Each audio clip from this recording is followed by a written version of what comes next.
Well, good morning, good afternoon, good evening to everyone who is joining us online. I'm delighted to be welcoming you to this conversational debate on behalf of the South African Debate Initiative.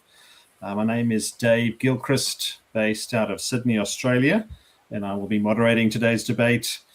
Just a reminder of the title of the debate. The debate title is Did the Gospel Evolve? Markan Priority and its Implications. So before we go ahead, I'd love to welcome all of our speakers today. So let me begin by welcoming our speakers on the Muslim side. I'd like to welcome Yusuf Ismail, based in KwaZulu-Natal, South Africa.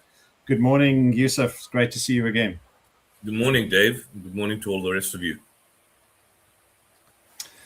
And then I'd like to welcome Dr. Shabir Ali, based out of Toronto, Canada. Good evening, Shabir. Great to see you again. Yeah, it's a pleasure to be on. I'm so glad I'm here, and thank you all for giving me this opportunity to chat with you. Excellent. And moving on to the Christian side. So let me start by introducing Reverend Samuel Green, based in Australia. Good morning, Samuel. Good to see you again. Hello, Dave, and everyone else. It's great to be with you again. And then I'd like to welcome Rudolf Boshoff, also based out of KwaZulu-Natal in South Africa. Good morning, Rudolf. Great to see you. Hey, Dave. Good to be back with you guys. Excellent. Before we get started, just a quick reminder of the structure of today's debate. So we will begin with opening statements from each of our speakers for 15 minutes each. It will be Yusuf, and then Reverend Samuel Green, then Dr. Shabir, and then Rudolf. We'll then go into rebuttals of 8 minutes each, following that same sequence. We'll then have a time of cross-examination, where the Muslim side asks the Christian side questions for 15 minutes, followed by a further cross-examination where the Christian side asks the Muslim side, also for 15 minutes. And then we will have our closing arguments after that of 4 minutes each. So Rudolf will go first there, followed by Yusuf, then Samuel, and then Shabir. So that's our structure for today. So what I'd like to do is begin by inviting Yusuf to be presenting the first opening statement. So Yusuf, over to you. I'll be timing us, and my understanding is you don't have any PowerPoints, so we'll be happy to go ahead with you speaking from there. Thank you. I begin in the name of God, most gracious, most merciful. Once again, it's great to see all of you. Some of my favorite apologists out here, both Muslim and Christian. I really enjoy discussing these subjects with all of you. I think let's just start off with this point that most biblical and New Testament scholars today, in fact, agree that Mark is the earliest of the three synoptic gospels to have been written. And there are several compelling reasons why this particular view is accepted. Now, although these arguments do not present irrefutable proof of what is described as Markan priority, the effect is persuasive to most people. The first reason to accept Markan priority is what we call the order of the pericopes. A pericope is essentially a section within the text that contains a thematic outline about a miracle, an idea, saying like, for example, Jesus walking on water and so on. And Mark's ordering of the pericopes appear to explain the agreements in order amongst the three synoptics. Synoptics meaning Mark, Matthew, and Luke. The best explanation for this ordering, most scholars maintain, is that Matthew and Luke follow what's called the Markan order. And I see Samuel's got a nice slide which may be going into explaining that. And further, Matthew and Luke, although they do depart from Mark's order, never do they together agree against his order. And that essentially suggests that Mark is a backbone of the synoptic gospels. The second reason is that despite Mark's gospel being the shortest of the synoptics, his pericopes are generally the wordiest. It's got a lot of description. Mark, often the author of Mark rather, includes details that you find lacking in Matthew and Luke, whereas Matthew and Luke tend to leave out the unnecessary word and details. And there are many reasons for believing that Matthew and Luke use Mark. One reason is that compared with Mark, Matthew and Luke show many improvements. And what's one of our discussions this evening? Such improvements include, kind of accurate citation of historical facts, and from a Christian point of view, a kind of a more accurate theology. So here's the issue. If Mark was the first gospel that was written, how do you explain that there are many places where Matthew and Luke also agree with each other, but not with Mark? And if they didn't get these passages from each other, but they agree word from word where they in fact agree in the pericopes or in their descriptions of Jesus, where are they actually copying from? And that's where we come to this idea of something called Q. Q, it's a hypothetical source. It's something that scholars believe was used by Matthew and Luke to supplement the materials they got from Mark. Hypothetical, obviously, because it no longer survives. And the Q hypothesis was developed in the 19th century, and that's been the dominant view of scholarship from the past century. One of the books which discusses this is a New Testament historical introduction to early Christian writings. I think I left it in my library. It's by Bart Ehrman. It has a good background of Q, gives you a good kind of overall view. Now we go to the main issue, and that is looking at this order of Mark, then Matthew and Luke, and then, of course, last John. You have something called the evolving of Christology, or the idea of evolving Christology, the belief that the understanding of Jesus' work in person and status developed over time within the Gospels. That idea was primarily developed by proponents of what is described in German as the Religionsgeschichtliche school, the history of religion schools, the Tübingen school in the 19th and the 20th centuries. Some of the key proponents of this are people like William Bousset, who died in 1920. His work, Kyrios Christos, in 1913 is regarded as foundational. Bousset argued that the early Christianity moved from a low Christology to a higher Christology, worshipping Jesus as divine under the influence of Hellenistic Gentile communities. Adolf von Harnack, who died in 1931, he argued that early Christianity was Hellenized, and there was change from a simple essence of Christianity to complex metaphysical dogmas that you can later find in John's Gospel, which you find in Gnosticism and so on, the influence of that. And then more recently, James D.G. Dunn, who died, in fact, I think in 2020, recently, he argued, for example, in books like Unity and Diversity in the New Testament, that Christology developed from an initial focus on the earthly Jesus, evolving over the first century into a belief in his pre-existence, and that could be found in many of the gospel writings. In other words, Mark, we argue, presents a low Christology of Jesus, Matthew slightly developing, and Luke, and then John, you have the most pronounced idea of Jesus. Now, what do conservative scholars say about this? You look at N.T. Wright, Tom Wright, widely respected conservative British New Testament scholar. In his work called Jesus and the Victory of God, he argues that Jesus, a first century Jew, had to operate within a specific historical context.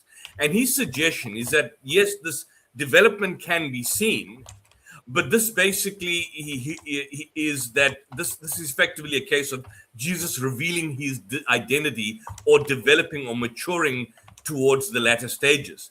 Now, whilst he holds to the divinity of Christ, right, he actually argues against a static portrayal of Jesus, in the sense that Jesus doesn't explicitly announce his divinity in the early Gospels. He says, so many of the conservatives basically make this point that, yes, this development of this very humanly portrayal of Jesus as the suffering servant, which is found in Mark, and this evolution is not basically the author changing it, but it's something like a progressive revelation, a progressive understanding, rather than an evolution of his essential nature. And so Wright argues that Jesus understood himself in Mark's gospel as a first century prophet whose mission was to embody the return of Yahweh to Zion. And then there was a kind of a developed awareness, gradually embracing the belief that he was to do and be what only God could do and be. And that's why you find it in John. So the development from the lower to a higher Christology across the Gospels, that's a central topic of biblical studies. There is a consensus, but those conservative scholars who hold on to this principle hold on the basis that it is a form of progressive revelation. So here are the examples of the progression. For example, a low Christology where there's a focus on the humanity and mission of Christ. Mark 13:32, Jesus says, of that day and that hour no one knows, not the angels in heaven, not the Son, only the Father. The emphasis again is on the human limitation and submission to the Father. In Mark 6:5, he could do no miracles except lay his hands on a few sick people. In Matthew and Luke, there's an adoptionist position where adoptionist position in the sense that Jesus is identified as the Son of God, but only at his baptism, often interpreted in a low context as a moment his divine vocation is empowered or inaugurated, then of course develops. Now you find the emerging high Christology or the developing Christology starting from Matthew, where in Matthew 1 you have the emphasis on Jesus as the Emmanuel, a kind of a higher assertion of divinity than Mark's focus on Jesus as a prophet or a servant. You have the emphasis on worship in Matthew, where the disciples worship Jesus and they say, truly you are the Son of God. You have the discussion of the virgin birth in Matthew and Luke, nowhere to be found in Mark. Why not? So in terms of the summary of progression then, you have a point where you can clearly see in the Gospels in which the conservative scholars all agree, at least those who subscribe to this position, that Mark focuses on Jesus as the suffering servant, the prophet with the divinity that's veiled until the end.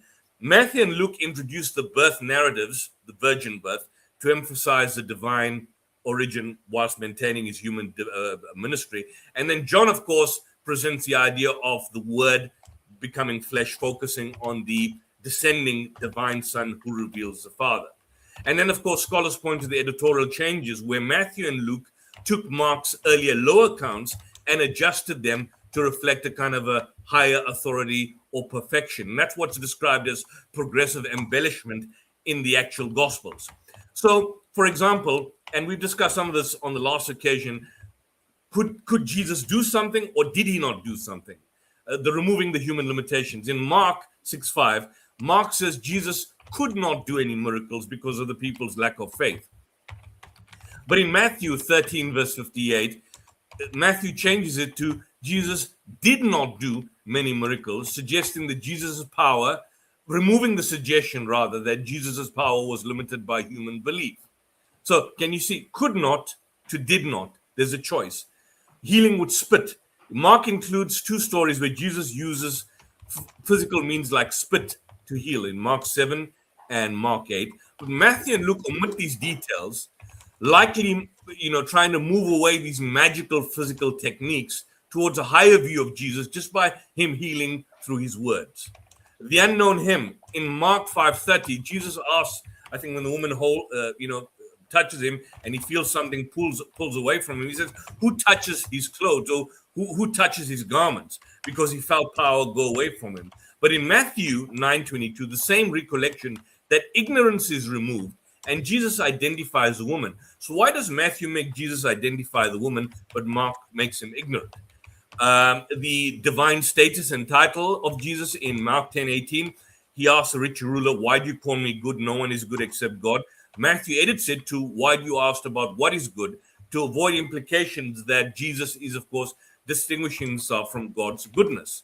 And of course, the story of the walking on the water, that in Mark, the disciples are amazed, they are hard-hearted, they are sarcastic. In Matthew, they respond with a high confession, worshiping him, truly that he is the Son of God.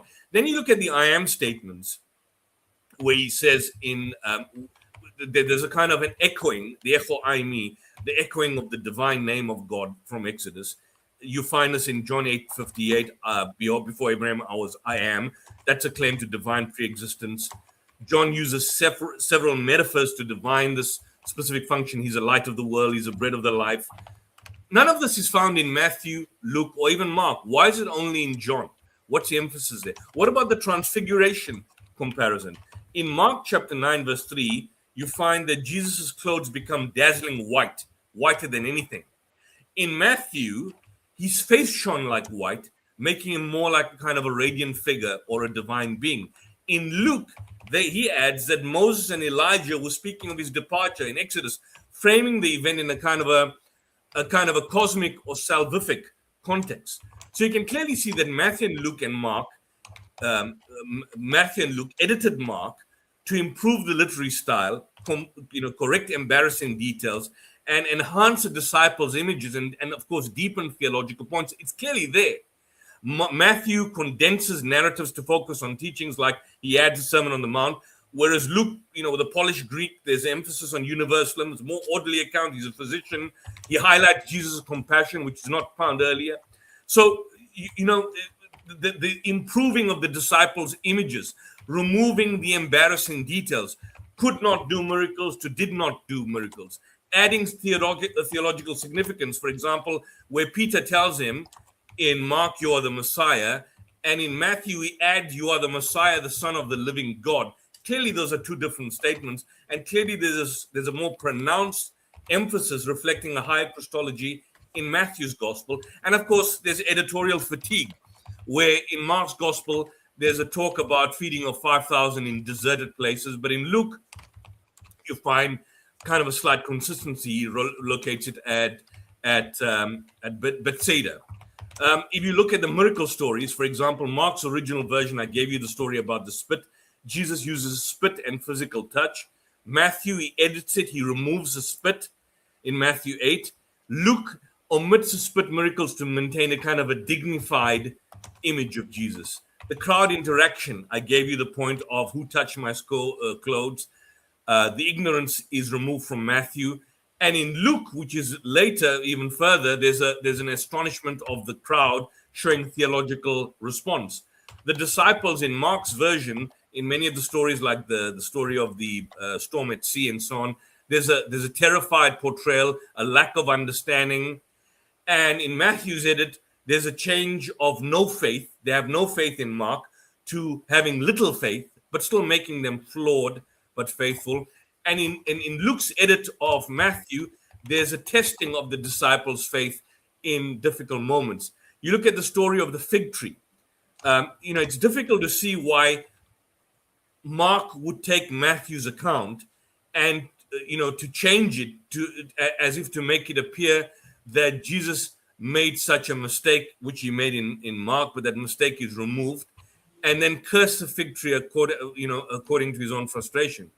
In Mark's account, the tree discovered withered. The tree discovered withered as the disciples passed it. But Matthew specifically says that the tree withered to its roots as soon as he cursed it.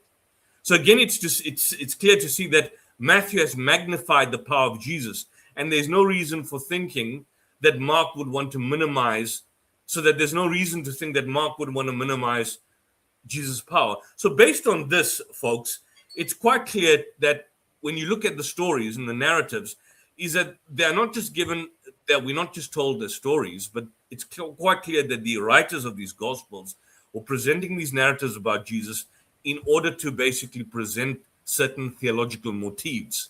And so the argument and the thrust and thesis in today's discussion is that the earliest gospel, Mark, based on Markan priority, if you have to accept Markan priority, you have to also accept the principle that there's a clear evolution in the way Jesus is pronounced from Mark to Matthew to Luke, and of course, eventually to John, where he's this kind of divine cosmic figure that's pronounced. And that seems to be the scholarly consensus in the world today. And I think I leave it at that. I've finished my 15 minutes. Thank you. Thanks very much, Yusuf. We're going to move into Reverend Samuel's opening statement. So let me just bring up your slides, Samuel. Great. Okay. So we'll hand over to you. Now I should be on. Thank you very much for that, Yusuf. That was a helpful introduction. And I want to go again with explaining the synoptic source theory here. And I want to agree with what Yusuf has just said, that because we have Matthew, Mark, Luke, and John, we can look at them and study how they have how they've been constructed. One of the worst things the early Christians could have done would have been to have destroyed Mark, Luke, and John and just kept Matthew. If we'd just done that, we wouldn't be able to do this work. But because we have Matthew, Mark, Luke, and John, we can actually compare them and take a step back to look at the sources that have come in. So this is actually an excellent thing that Christians can do. It's not a weakness. The worst thing would have been to destroy 3 of them and just keep one. Then we wouldn't be able to take this step back. So it's actually a very positive thing that we're able to do here. And I want to agree that from the evidence that I've looked at, that Mark is the first one. It's before Mark and Luke. We see that all of these people are working around the same time and in a group. And so it's not that these are separated by long distances of time or anything, but it's a common group with common material, and the synoptic observations that we can make just sort of point out how there's this common material and this sharing of this common material among them. Now, what I want to do is to look at this development idea. And I'm going to get straight into what Yusuf was saying there. So here's an example of the type of thing that Yusuf was saying, which I will, which I'll give some examples. So, and a great windstorm arose, and the waves were breaking into the boat, so that the boat was already filling. But when he was in the stern, asleep on a cushion, and they woke him and said, "Teacher, do you not care that we are perishing?" And he awoke and rebuked the wind and said to the sea, "Peace, be still." And the wind ceased and there was great calm. Now you'll see there that in Mark, Jesus is called the teacher. Okay, the teacher. Now when Matthew retells that, it's the same storm and Jesus rebukes it and calms it with a word, but he's called Lord. And it's this type of thing where people will say, see how Matthew has developed the story. Jesus has gone from being a teacher to now being the Lord. Now, I just want to bring up a couple of points here. The first is that if we actually read the whole New Testament, this is what Jesus says. He says, "You call me teacher and Lord, and you are right, for I do so." And so just because Matthew says Lord, that doesn't necessarily mean a development, because Jesus was called teacher and Lord by his disciples. And so that's not really a point. That could just be, as we would think it is, just a matter of the eyewitness testimonies and how the same story being told by a different witness might have a few different words here or there as they retell the same story. Secondly, though, in both accounts, Jesus calms the storm like God with a word. If in Mark, Jesus prayed to God for the storm to be stilled, so Jesus is praying to God for the storm to be stilled, but in Matthew he spoke as God, then you could conclude that there's some development.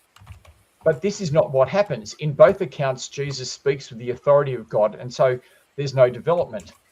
Now, the next point I want to say is this, that the problem with this methodology is that the development sometimes goes the other way. It sometimes goes the other way. So this is in Mark. This is Jesus healing the paralytic man who's let down through the roof.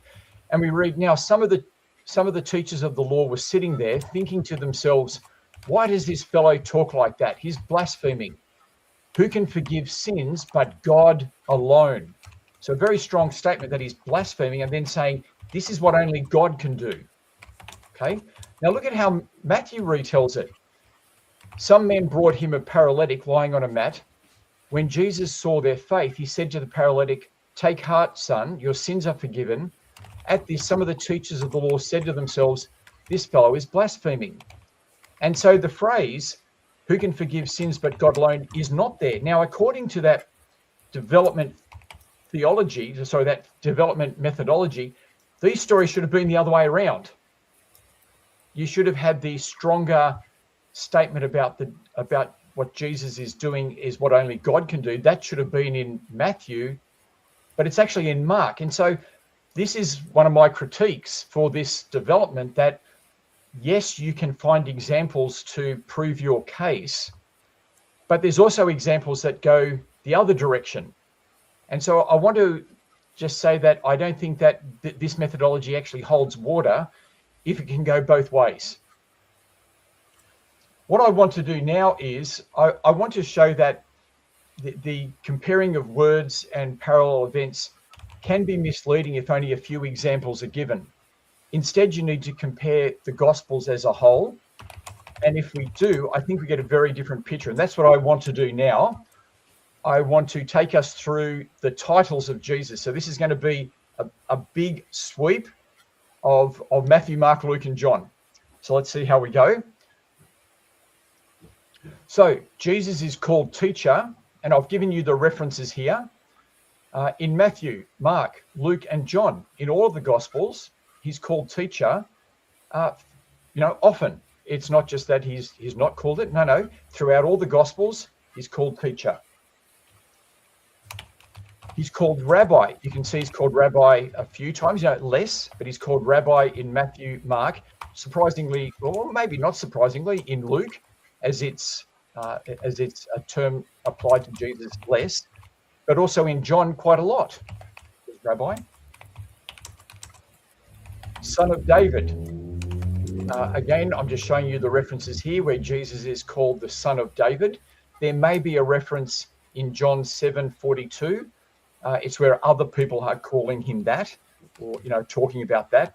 So it may not be in John, and so that there might be a difference there, that John doesn't use the Son of David.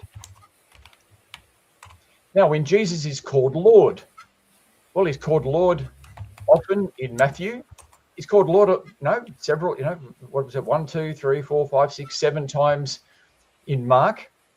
He's called Lord often in Luke. Remember that Luke and Matthew are longer Gospels. And he's called Lord often in John. He's called the Messiah or the Christ regularly in all of these Gospels. And he's called the Son of God, either by others, or either by the voice from heaven, from God, from demons who are scared of him, or from others, or from himself. So that the phrase Son of God is throughout all the Gospels. He's called Son of Man. That's all the way through them as well. And God is Father, spoken of as Father in Matthew, Mark, Luke, and John. So I just wanted to show that the standard titles, in fact, all of the titles we have of Jesus, maybe except for Emmanuel, so I didn't put that one in there, but we'll come back to that later on. But all of the major titles that we have of Jesus are just used consistently by all the Gospels in a plentiful way. And so from that, you couldn't really say that there's a development in the names of Jesus, because it's evenly spread across all of them. Now, what about with his Christology? Well, the first thing I would point out is that Matthew, Mark, Luke, and John all begin by quoting Isaiah 40, and at some other point, Malachi 3:1, although John doesn't have Malachi, but they all have Isaiah 40. And that's interesting because Isaiah 40 is all about God coming.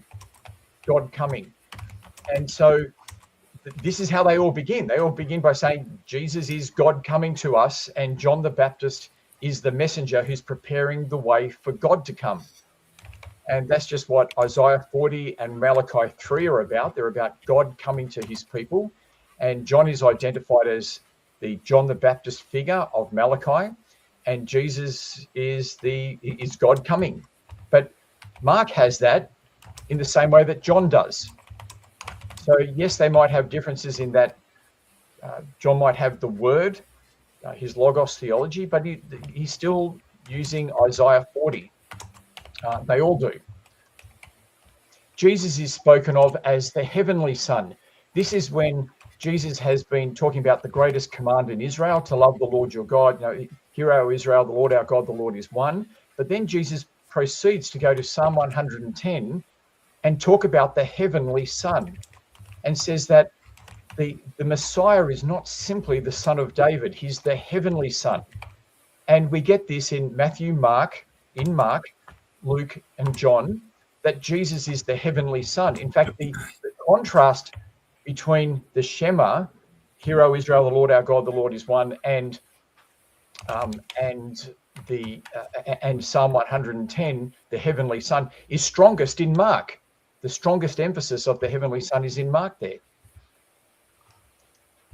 Jesus' pre-existence. Now, I might be pushing it here, but the way I see Jesus' pre-existence is basically the way John the Baptist talks about him, where John says, he is before me and I am not worthy to touch his feet. And that's and he's going to be giving the Holy Spirit. Now, that's the way God's spoken about in the Old Testament, that he is not worthy for you to come before and to touch him.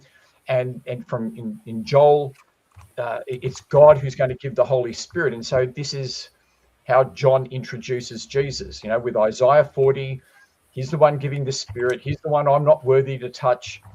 And so it seems to be attributing divinity to Jesus, and certainly John does.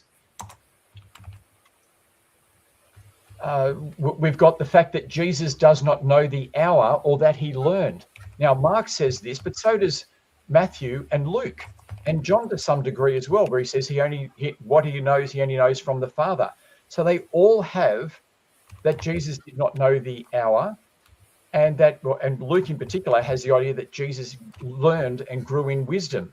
Now, Christians have got to work that out, but they all have that.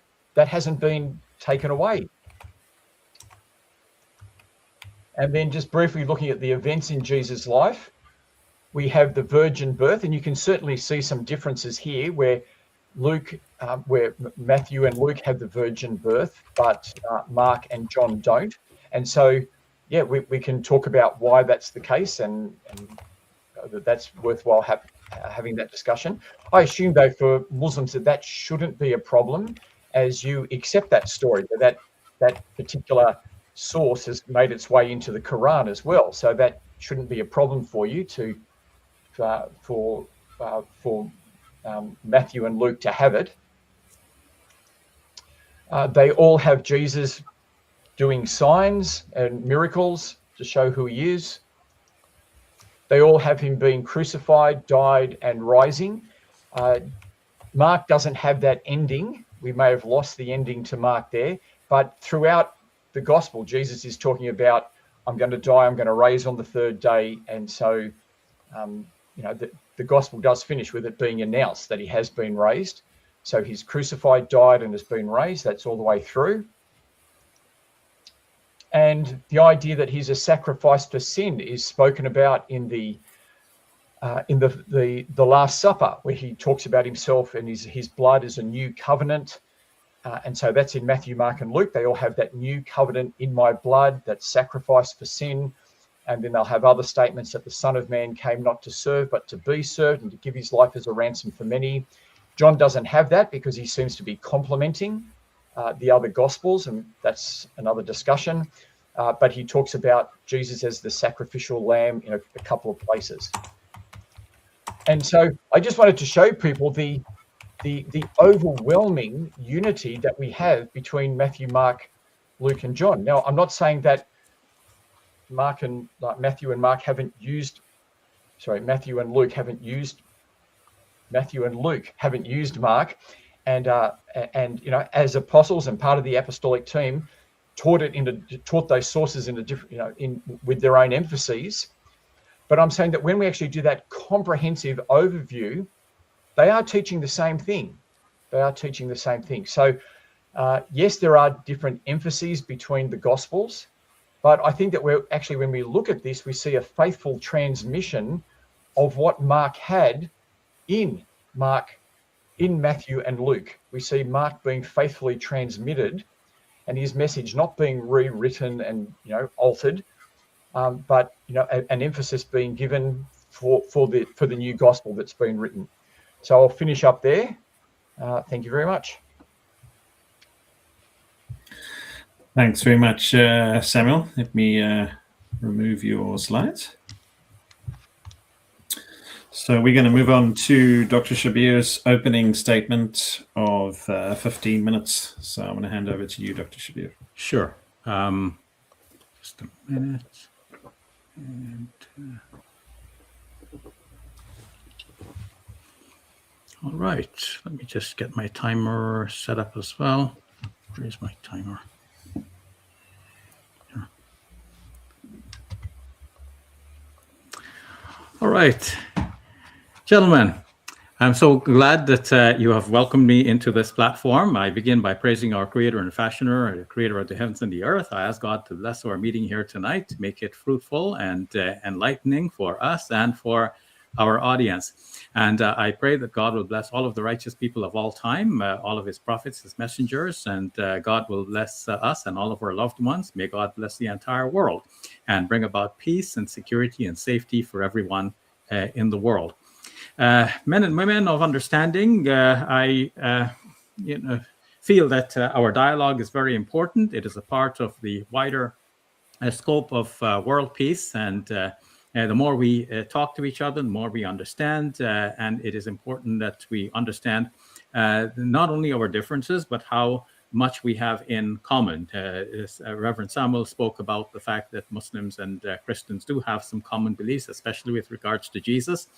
Muslims believe that Jesus was God's Messiah, who was born of the Virgin Mary, that he performed many miraculous deeds by the permission of God, and that he was raised to heaven. However, I've been asked many times by evangelical Christians, do you accept Jesus as your Lord and Savior? My answer is that Jesus himself did not make such claims. Rather, the story about him in the Bible evolved in that direction. Let's turn to the topic at hand. Does Markan priority imply that the message of Jesus in the four Gospels evolved? In other words, did the Gospels evolve? Markan priority and its implications. Yusuf has done an excellent job of showing such evolution with regards to the claim that Jesus is Lord. Reverend Samuel offered a counter to that, and I will have something to say in reply to Samuel later. Presently, I will show that a similar evolution occurred with regards to the story about Jesus' death and resurrection. First, a reminder about the literary relationship among the Gospels in the Bible. Most scholars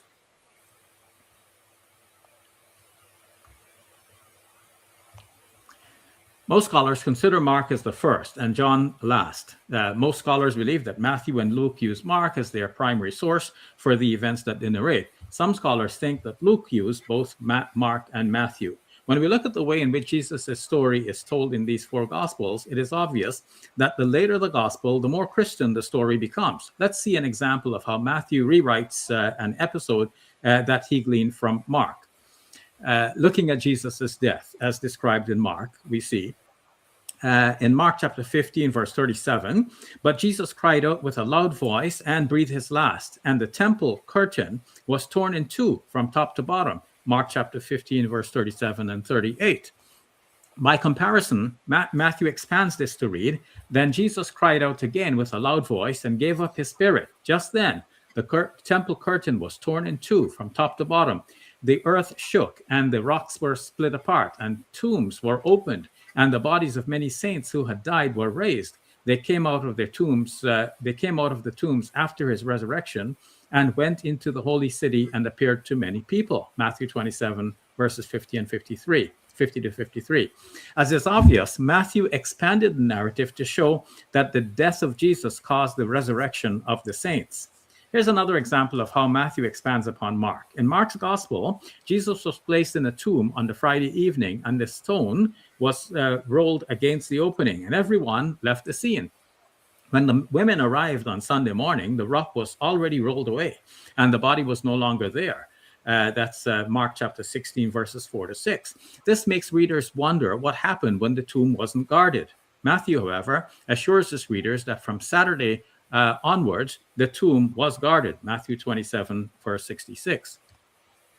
Recall that, according to Mark, when the women arrived on Sunday morning, the rock had already been rolled back. Mark's readers are left with the uneasy feeling that no one could testify to what happened from the Friday night to the Sunday morning. However, Matthew rewrites the story as follows. Now, after the Sabbath, at dawn on the first day of the week, Mary Magdalene and the other Mary went to look at the tomb. Suddenly, there was a severe earthquake, for an angel of the Lord descended from heaven, came and rolled away the stone and sat on it. His appearance was like lightning, and his clothes were white as snow. The guards were shaken and became like dead men because they were so afraid of him. Matthew 28, verses 1 to 4. Thus, Matthew makes the guards the sole witnesses to the resurrection, but they are hostiles. So they spread the news that while they were asleep, the disciples came and stole the body. Matthew 27:13. It is clear that Matthew has improved the story over that of Mark. Not all Gospels improve the story in every instance or in the same way.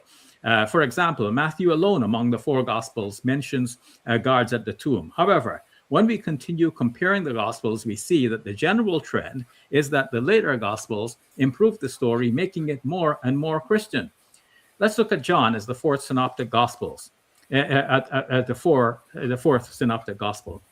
In what follows, I will contrast Mark, the first Gospel, with John, which is widely regarded as the last of the 4 to be written. Some scholars think that John used Matthew, Mark, and Luke. This is why Mark Goodacre coined the term the 4th synoptic Gospel as a reference to John. Regardless of whether or not John used the previous Gospels, we need only to keep in mind that Mark was first and John came last. Henceforth, I will show how the story of Jesus in John is more Christian than it is in Mark. This means that during the decades from when Mark was written to the time John is written, the story of Jesus evolved. Let's see some examples. How willing was Jesus to die? In the 4th Gospel, Jesus declares that no one takes his life from him. Rather, he lays it down himself and takes it up again. John chapter 10, verse 18. In the first 3 Gospels, by contrast, Jesus prays in the Garden of Gethsemane to be saved from having to be killed. But in John's Gospel, he specifically says in advance that he will not pray like that. John chapter 12, verse 27. And in John's Gospel, there was no time at which Jesus actually prays like that. Jesus in the 4th Gospel is deliberately going to the cross. John shows this in the following ways. 1, through John the Baptist's declaration. In Mark, John the Baptizer is baptizing people for the forgiveness of their sins. Jesus himself gets baptized. This leaves people to wonder if Jesus had sins. But in John's Gospel, it is not mentioned that Jesus was baptized. Rather, the baptizer calls out from a distance that Jesus is the Lamb of God who takes away the sins of the world. John chapter 1, verse 29. This is a clear evolution of the story. Second example of John evolving the story in the case of Judas. As Judas's mission, as Jesus's mission was to die for the sins of the world, and this is known from the beginning, Jesus's interaction with Judas is portrayed differently in John's Gospel. Here, Jesus gives Judas a morsel to eat, and immediately Satan enters into Judas. And then he at once goes out into the night to return with the arresting party. It would seem here that Jesus is engineering the course of his own crucifixion. A third example of how Jesus welcomes his death in John's Gospel. We have this in the way in which Jesus hands himself over. In Mark, Jesus kisses rather the other way around. Judas kisses Jesus to identify him for the arresting party. But in John, Jesus comes forward, announcing his identity. At the moment of his announcement, the arresting party fall backwards, as if blown away by Jesus' breath. In Mark, the disciples forsake Jesus and flee. In John, Jesus is handing himself over without protest, and he asks only that his disciples be let go. A fourth example of Jesus welcoming his death. Let me see my time here. So we're 8 minutes in. Okay. So in Mark, Jesus let out the famous cry, my God, why have you forsaken me? In sharp contrast, in John, Jesus' last words are, it is finished. John chapter 19, verse 30. So in Mark, it is like, why is this happening? Whereas in John, it is mission accomplished. So we see then that John has evolved the story to show that Jesus welcomed his death because he knew that that was the purpose from the very beginning. Now, John also wants to assure his readers of the certainty of Jesus' death. He does this in a number of ways. One, Jesus carried his own cross. In Mark, Simon of Cyrene was made to carry Jesus' cross. This led to a question in the minds of some readers as to whether or not Simon may have been crucified instead of Jesus. In John, however, Jesus carried his own cross, thus quashing the question. Two, the spear wound in the side of Jesus. As we go from the earliest to the latest gospel, the certainty that Jesus died increases. In Mark, Pilate wondered if Jesus had died so soon. But in John alone, we have the mention of the spear thrust in the side of Jesus, which Christian apologists cite usually as the fatal wound that killed Jesus. Third example of certifying the death of Jesus, the witnesses at the cross. In Mark, the female followers of Jesus were watching this scene from afar. In John, his mother and the beloved disciples are also there near the cross. John chapter 19, verse 25. Thus, John can boast that he has an eyewitness on the scene. John chapter 19, verse number 35. A fourth example of certifying the death of Jesus is through the binding for his burial. In Mark, Jesus was hurriedly wrapped in a cloth and placed in a tomb. If anyone had any doubt that Jesus was completely dead, however, John assures us that the body was bound in 75 pounds of aloes in accordance with Jewish customs. So if he wasn't dead already, maybe the wrappings would suffocate him. Okay, so those are four examples of John trying to show that Jesus's death was a certainty. He also does similar things to show that the resurrection was a certainty. And here are the following ways. One, Jesus appeared more times and in more places. In Mark, Mary Magdalene and the other women come to anoint the body of Jesus on the Sunday morning. They found the tomb open. The body was not there, but a young man in white garment assured them that Jesus was raised up. The young man directed them to go and tell the disciples to go to Galilee where they will see Jesus. The women fled from the tomb and said nothing to anyone because they were afraid. Mark chapter 16, verse number 8. Thus, Mark ends in the most reliable manuscripts with the women fleeing from the tomb saying nothing to anybody.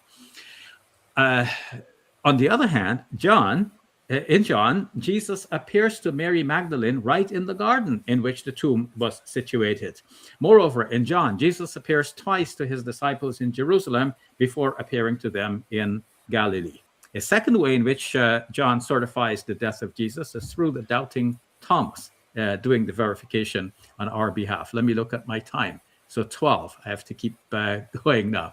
Okay, so the famous story of Thomas doubting and being invited to touch and examine Jesus's wounds is found only in John. So if anyone, after reading Mark, had any doubt that Jesus really was raised from the dead, John answers that doubt. In sum, John is in contrast with Mark, and he developed the storyline to assure his readers of the following points. One, Jesus was extremely willing to die on the cross. We saw this in the following ways, where A, John the Baptist declared him to be the Lamb of God who came to die for the sins of the world. B, Jesus refused to pray to be saved from death. C, Jesus gave Judas the spark that sent him off into the night to betray him. D, Jesus handed himself over to the arresting party when they could not have dared to arrest him. And finally, E, Jesus declared his death as mission accomplished. A second way in which John evolves the story is to show that Jesus' death by crucifixion was a certainty. He does that in the following ways. A, Jesus carried his own cross. B, Jesus suffered a spear wound. 3, there were witnesses, including Jesus' mother and the beloved disciple, near the cross. And D, Jesus' body was bound with 75 pounds of spices. A third issue for John and the way he evolved the gospel story was to show that Jesus' reappearance after his death was a certainty. We saw that in the following ways. A, Jesus appeared more times and in more places to more people in John. In Mark, there is a promise that Jesus will appear, but no story of his actually appearing. B, in John alone, we find the story of the doubting Thomas who was invited to touch Jesus's wounds. So we have seen that John improved the story in several important ways. Let me check my time to see how I need to wrap up my conclusion. Only a minute left. Moreover, we have seen that Matthew as well improved the story in significant ways. Matthew alone has the story about the dead saints coming to life and appearing to people in the city. Keeping my eye on the clock here. Thus, Matthew assures us of a major cosmic significance of Jesus' death. Matthew alone has the story of the guards at the tomb. With this story, Matthew seeks to assure us that there are witnesses to the resurrection and that no one stole the body. For lack of time, we have not looked much at Luke, but scholars have shown that Luke also improved the story in his own way. And Brother Yusuf has also shown that in many, many ways. In sum, each gospel after Mark improved the story to make it more Christian.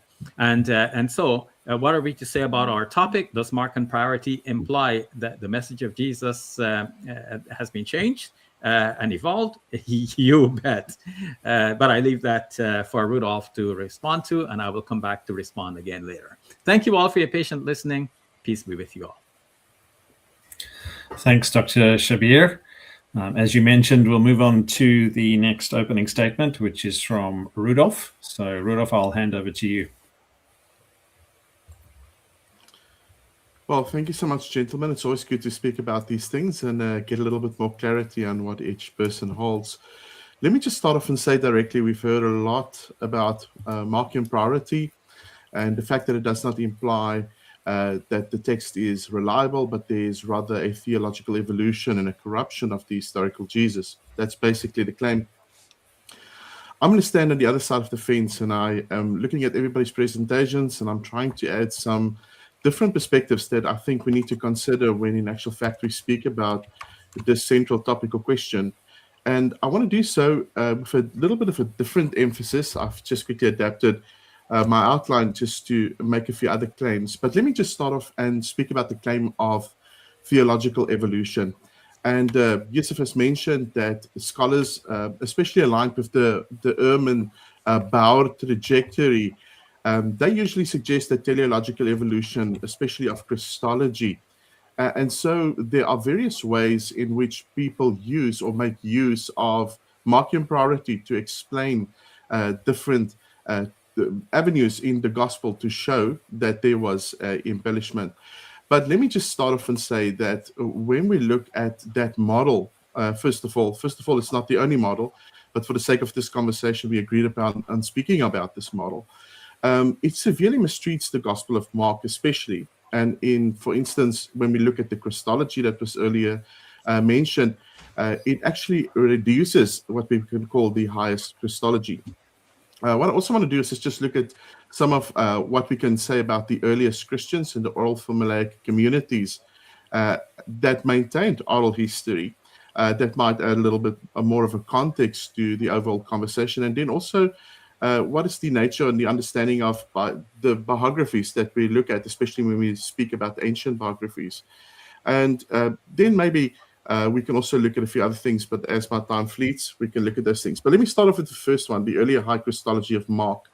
One way to show that Matthew and Luke allowed the image of Jesus to evolve is to claim, obviously, that the Gospel of Mark has a low view of Jesus and it was later elevated. But that is simply not the case, because as we see, and there's specific scholars like Richard Hayes and his Echoes and Scriptures in the Gospels, Martin Hengel, these guys have been mentioned in previous conversations, that shows us that the Christology of Mark is exceptionally high, and it is presented through a Jewish scriptural matrix, rather, I believe, than through later Hellenistic philosophical categories. And when we look at and I'm just going to give a few examples, for the sake of time. But if we look at, for instance, the beginning of Mark's gospel, it reads as follows. It says, the beginning of the good news of Jesus, the Messiah, the Son of God. And what we see immediately is that Mark immediately applies Isaiah 40 and Malachi 3 to Jesus. And when we look at those passages, we see in their original context, these passages describe, for instance, Yahweh himself returning to Zion. And Mark is telling us from verse 2 of that same chapter that the arrival of Jesus is the arrival of Israel's God. Now, this is just not just proleptic or given in a way where it merely says that God came on the scene, but it speaks of the person of Christ that would be precursed by a prophetic figure, which we believe to be John the Baptist. And that is the way Mark actually starts his gospel. But secondly, in Mark chapter 2, we can see quite clearly that he's then accused of blasphemy because he forgives sins. In Mark chapter 4, like you see, he calms the storms. We can see that it's usually echoing Psalm 107, I think, where it speaks of the fact that Yahweh only has that domain over the chaotic sea. In Mark chapter 6, for instance, we can see that Jesus walks on water, and we can see quite clearly that that is a drawing in Mark's understanding of Job 9 verse 8, which states that God alone treads on the waves of the sea. And we can go on and on and on. In Mark 14:61 verse 64, Jesus declares quite clearly that he is the I am and depicts himself as the Son of Man from Daniel, which is chapter 7 of Daniel, verse 13 and 14, which practices that eternal dominion, which is only proportioned to Yahweh, which also draws, I think, from Psalm 110. And again, then there is this blasphemy charges against Jesus and his divine status. But not just that. The book in itself, at Jesus' crucifixion, in Mark chapter 15, 39, the centurion declares, truly this was the Son of God, sort of bookending the Gospel's theme that Mark started off with in the beginning. So this led scholars like Dr. Larry Hurtado, who I had the privilege of knowing, to say that with quite astonishment and quite persuasiveness, we can see that the earliest Christian sources onward represented very early on a belief that Jesus was divine. Now, I can go through the pre-Pauline creeds and hymns. I can show you quite clearly that the writings even before Mark in Paul's letters show a high Christology, for instance, in Philippians chapter 2, 6 to 11. But even Richard Balcom, which is a leading voice on this, says that the earliest Christology was the highest Christology. So that is very important for us to understand. Secondly, something else I just want to draw into the conversation is the understanding of the oral Formate communities and the earliest testimonies about Christ. Because nobody's really touched upon that. They've just touched upon the problems that Markan priority gives us, which is basically just one view.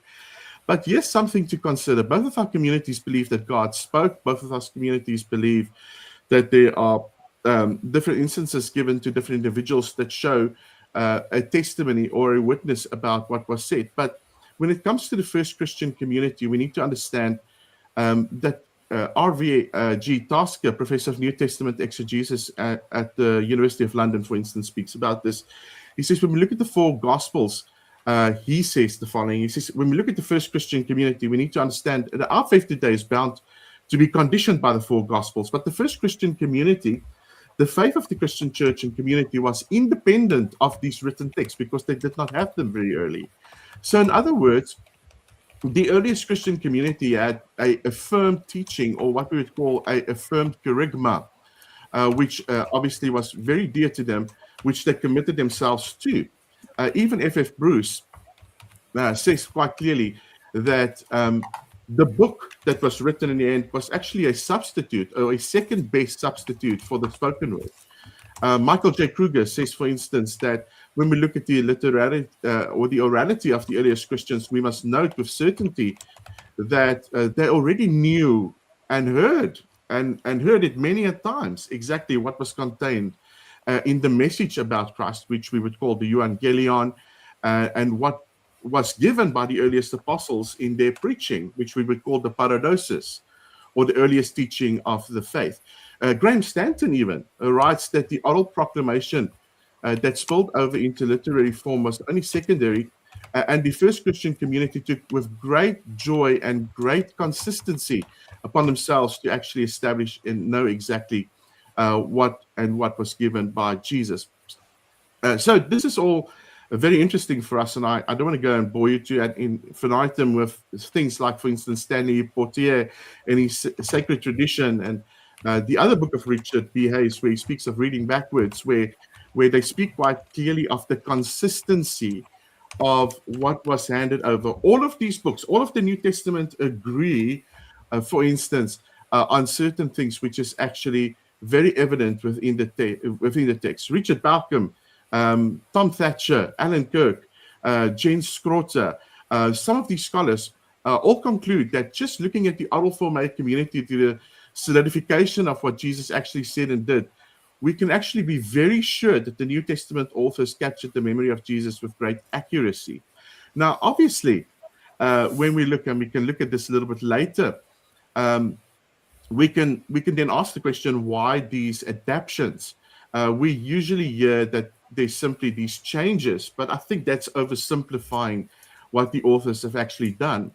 When we actually look at some of the central claims of these authors, we can see quite clearly that they attribute to the fact that Jesus, even supernaturally, would give them the ability to write exactly what he wants them to. And just looking at Mark's gospel, for instance, we can see that Jesus says quite clearly in Mark 13:31 that heaven and earth shall pass away, but his words will never pass away.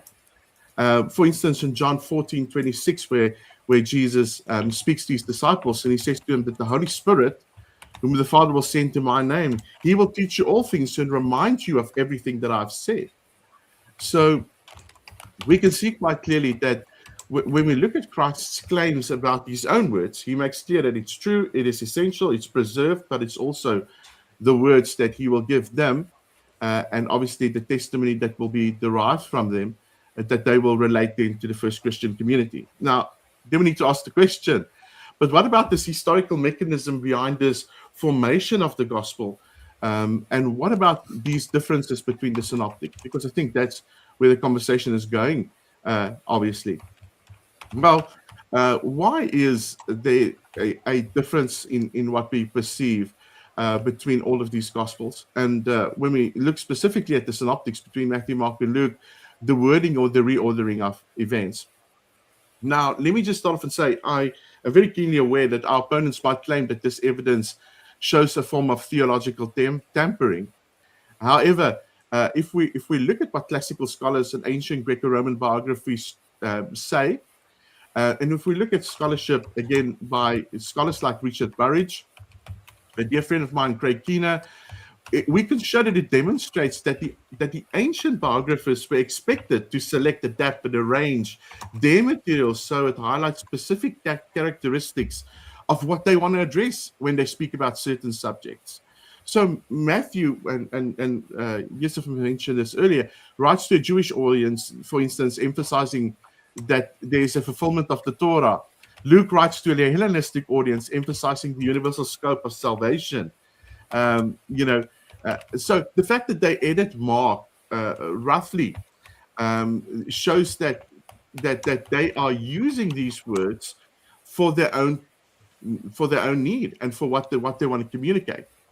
So when we look at the transmission of the traditions, we can see quite clearly that the gospel stories in themselves, and I think Richard Balcom in his monumental work, Jesus and the Eyewitnesses, which is just an absolute must read, he says that the gospel stories did not just float around like a theological game of telephone, and it was not known by unknown communities or anonymous communities. He shows quite emphatically that the gospel traditions were closely guarded by named living eyewitnesses. He calls them the tradents, until the time they were committed to writing. So again, Mark himself is historically linked to Papias, which is one of the earliest eyewitnesses of the Apostle Peter. Matthew, yes, we can say incorporates Mark, if you believe in Markan priority, but he adds his own witness and his own eyewitness traditions. But here's the thing. The stability of the core narrative, the passions, the ethical teachings, the kingdom proclamations, the work, the person of Jesus Christ is very well preserved, precisely because of the eyewitnesses, and because they were still present to ensure the tradition was not hijacked by what we call later evolutionary agendas. So if I can just include those few things in this conversation, I think in conclusion, we can say that Markan priority in and of itself it is not a liability for the historical reliability of the Gospels. I think if you want to take that lens and if you want to take the German view, it is an asset. It gives us a baseline to work from. But when we analyze that baseline, we do not find a simple peasant whose legends grew over time. We find the first century Jewish text that already identifies Jesus of Nazareth as the embodiment of Yahweh, returning to his people. We find the narrative rooted in historical space and time that is guarded by the eyewitnesses. And we see that there's the difference between the four Gospels. And they do not present the evolution of the message. They represent a multifaceted, stereoscopic view of the historical figure of Jesus that is not seen through a single theological framing. And why not? Because if there was a single theological framing, word for word, let me tell you, this discussion would look very different tonight. The claim would rather be, these guys have colluded, they've come together, and they've tried to source and put a story together to serve a common goal. But these authors obviously did not have that in mind. What they tried to do is to show a picture and to claim that the message of Jesus is sure. So I think the claim that the message evolved is to impose an anachronistic, modern skeptic view on ancient texts. And the message of Jesus, and especially the historical Jesus and his divine identity, his cross, his resurrection, all of these things remain steadfast, I believe, when we actually look at the text. So in all, maybe those four things that we can look at: the eyewitness testimony and ancient biography, the fact that Christ's perspectives on his own preservation of his words is sure and true, the fact that we can look at the earlier oral formulaic communities and their testimony, all of these things show us quite clearly, and the high Christology that I've mentioned, that the intention of the community was sure. And I think they made those points and they actually accomplished that task. And I'll leave you there. Thanks, Rudolph. Thanks for your opening statement. We're going to move now into the time of rebuttals, and each rebuttal will be 8 minutes each. And Yusuf, we will start with your rebuttal to kick us off. Okay, thank you. Thank you to both Rudolph, Shabir, and Samuel. Just to start off with the thing, in the limited time I've got, Mark chapter 1. I think both of you cited Mark 1 as a kind of an indication of probably a more pronounced Christology. Basically, it's something where he quotes, "It is written in Isaiah the prophet, I will send my messenger ahead of you, will prepare your way, the voice of one crying in the wilderness, prepare the way." And he says that this is from what I can understand, that this is Isaiah, or that there's a reference to this as being as it is written in the book of Isaiah, something along that line. Now, there's 2 points. Is that when you look at the footnotes of the gospel pointed to Malachi, that this actual reference, the first half of the citation, is Malachi and not Isaiah. But in actual fact, when you look at it further, it's not even in Malachi chapter 3, verse 1, which is generally the citation, but it's in Exodus chapter 23, verse 20, where you have a passage which says, "I'm going to send an angel in front of you." What I did was I looked at the Greek Septuagint in Bible Hub. You go and check the Greek Septuagint, and you look at Exodus chapter 3, verse 23, verse 20, and you look at Mark chapter 1, verse 2, and you see that the passages are exactly identical. In Exodus, in the Septuagint, it's edu apostolou ton angelon mo prosopouso, whereas in Mark 1, 2, it's edu apostolou ton angelon mo prosopouso. Forgive me if I butchered the Greek language, but that's a near verbatim agreement between the two texts, whereas there's a less verbatim agreement between Malachi chapter 3, verse 1, which is edu ego exapostelo to angelon mu. So because verse 2 begins with the citation of Exodus chapter 23, verse 20, and not Malachi, saying that this is in fact indication of a high Christology is actually erroneous, because in Exodus, in context, if Mark is appropriating it but wrongly attributing it to Isaiah, Yahweh is speaking to Israel during the Exodus, declaring that he would send his angel or the messenger before them on a journey. Mark appropriates his words and he applies them to Jesus, but says that he takes them from Isaiah. Now, the point is that you've got a composite citation here, 3 separate sources, 2 of which are not Isaiah, nor the attribution of them all to Isaiah itself. And that can't be accidental, because Mark in general quotes from the book of Isaiah many times, I think something like 8 times, and there's Isaiah motifs strongly influence the Markan narrative, but he does it incorrectly. He does it basically incorrectly. The other point is that prior to verse 3, there's a natural and what they call in Greek antecedent of his, O2 is Lord, in the same verse. The translators of the Septuagint routinely, and many occasions, they utilize the name Yahweh with Kyrios, but in doing so, they create some sort of ambiguity, because the word Kyrios can also be referring to anyone that's superior to anyone else, a master, not necessarily identification of Kyrios with Yahweh. So had Mark intended to communicate that the word Kyrios in verse 3 was in fact God, he could have done so by leaving the language identical to the Septuagint. But the fact that there's a deliberate alteration in the passage suggests that he is inferentially creating the distance from Jesus and divinity itself. Samuel quoted, for example, Mark 12, the story about, why do the teachers of the Lord say that the Messiah is the son of David? David himself speaking about the Spirit saying, the Lord said on my Lord, until I put your enemies under your feet. David himself calls him Lord. How can he then be his son? But many people point out that Psalm 110 is not a messianic prophecy and does not refer to Jesus. But even if it does refer to Jesus, if Mark or Matthew, anyone else appropriated, the second Lord in Psalms is Adoni. And Adoni, my master, which is translated as Lord, is never used to refer to God in the Bible, but to kings and authorities. Christian translators intentionally capitalize Lord in both places to create a kind of a false impression that Yahweh is speaking to the Messiah. But in actual fact, Adoni does not mean God in any kind of divine cosmic sense.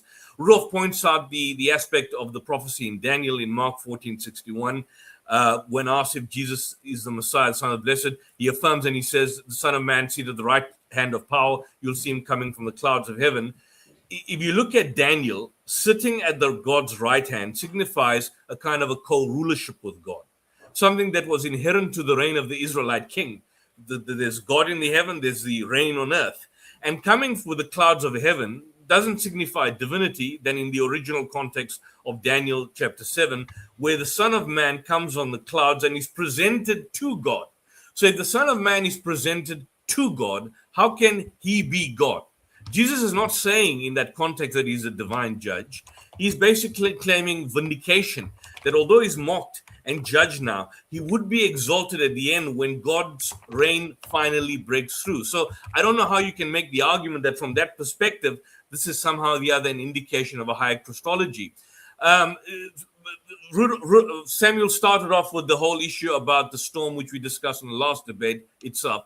If you look at the discussions on this, for example, the Pelican New Testament commentaries by J.C. Fenton or Robert Gundry in his discussion on Matthew, the commentary on his literary and theological art, they both make the point that there's clearly a change. It's not just you see what Samuel's trying to say, that there's the emphasis on teacher and there's a mention of Lord, and somehow the other teacher is also used in the later Gospels and Lord is used, and there's an interchangeable usage of the term. We are aware of that point, but the problem you basically find here is that there is a rebuke on the one instance, which is changed to a prayer. When you are saying, teacher, do you not care or have any kind of consideration that we are drowning, to Lord, save us, it's not just an emphasis on the utilization of titles, it's also a rebuke that is basically changed to a prayer. So if there is no developed Christology in terms of how Jesus is presented, why would Matthew change the rebuke which exists in Mark to that of a prayer, and why would he remove the rebuke?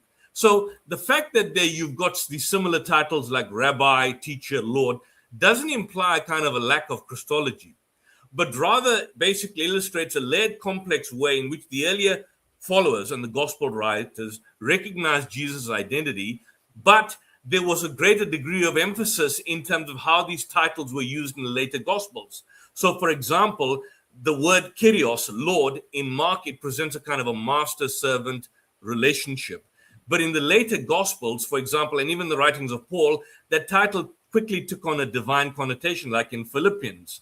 The issue of, for example, a teacher. Yes, he's used as a teacher in all the Gospels, but in the later Gospels, he's not just simply recognized as a teacher, he's recognized as something as more than a teacher. So quite clearly you can see that whilst the titles, there's an interchangeable usage of the titles, there's clearly a progressive recognition that the titles, in terms of how they present Jesus, evolve based on the context of how they're presented in the various Gospels. And the later you go through the Gospels, the more pronounced they become. And I think my time is unfortunately gone.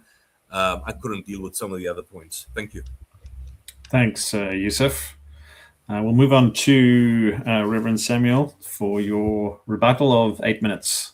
Over to you.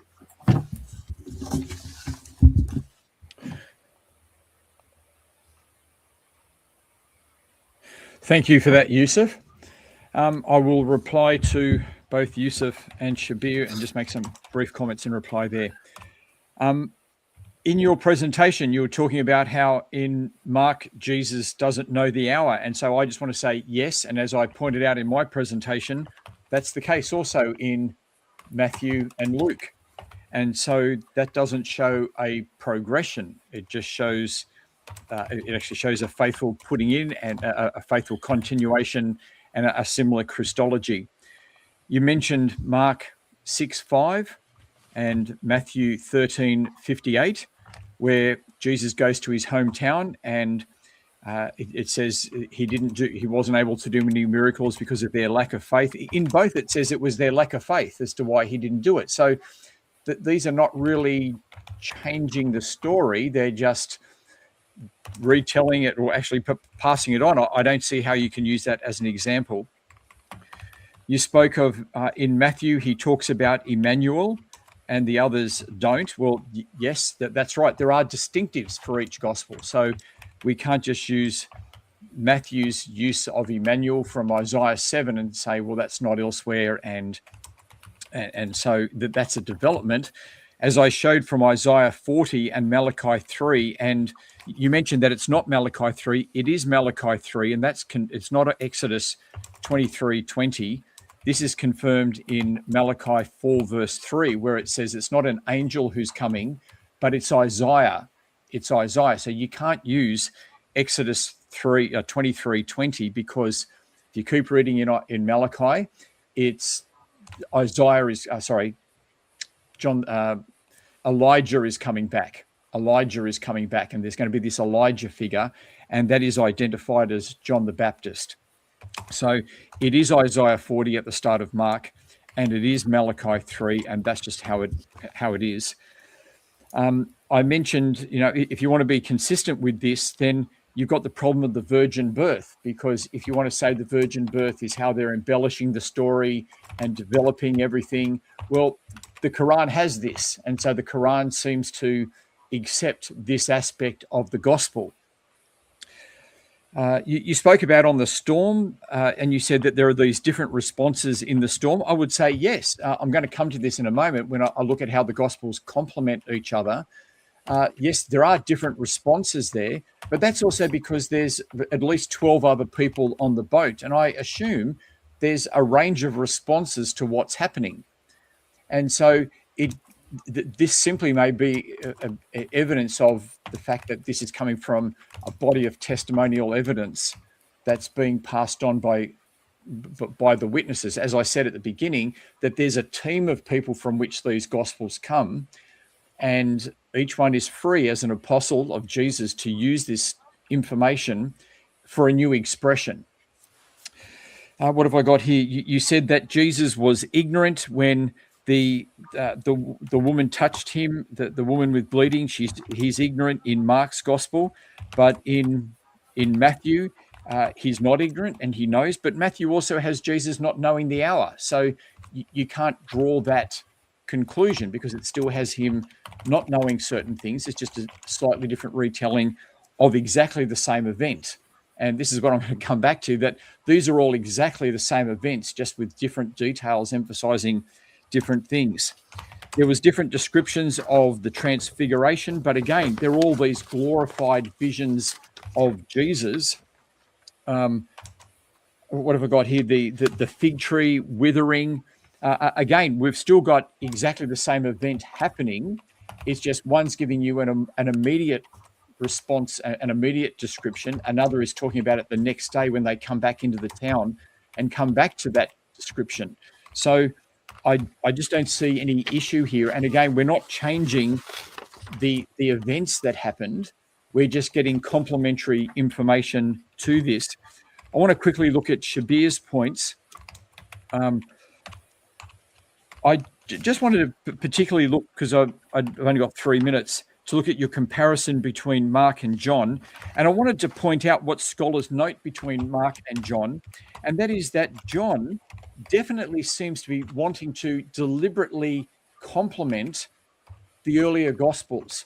And what I mean by that is we see this in chapter 1, verse 24, where it says this is before John was put in prison. And you wouldn't even need to think about that question unless you'd read the Gospels, unless you'd read Matthew, Mark, or Luke. And so John puts this in there to help you get your chronology right if you've got the synoptic chronology. So he's complementing them. We see this again in chapter 11, verse 12, where it says, this is the Mary who anointed Jesus' feet. Now, why do you need to point that out? Well, it's because we know that from the synoptics. And so John is actually bringing this synoptic idea into it. And so we see that the Gospels are actually, well, at least with John, and I would want to say we can project this to Matthew and Mark as well, that they are consciously trying to complement each other and give extra information that may not be in another one. We can see that deliberately spelt out in John. And I want to say that this is what we also see in Luke. And so you gave many illustrations of Mark just has this, but John has more detail. And there's this in Mark, but Mark gives more detail about Judas and exactly what happened there. I want to say yes to all of that, but I want to say John is actually wanting to complement these things. And again, and I'll finish up with this point, that they're not improving the story, they're just giving complementary information.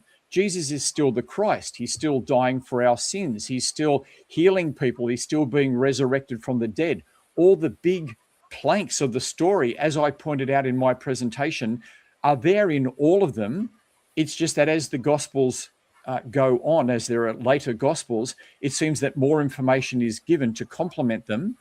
Although sometimes Matthew and Luke truncate a story to take away detail, so it's not always that way.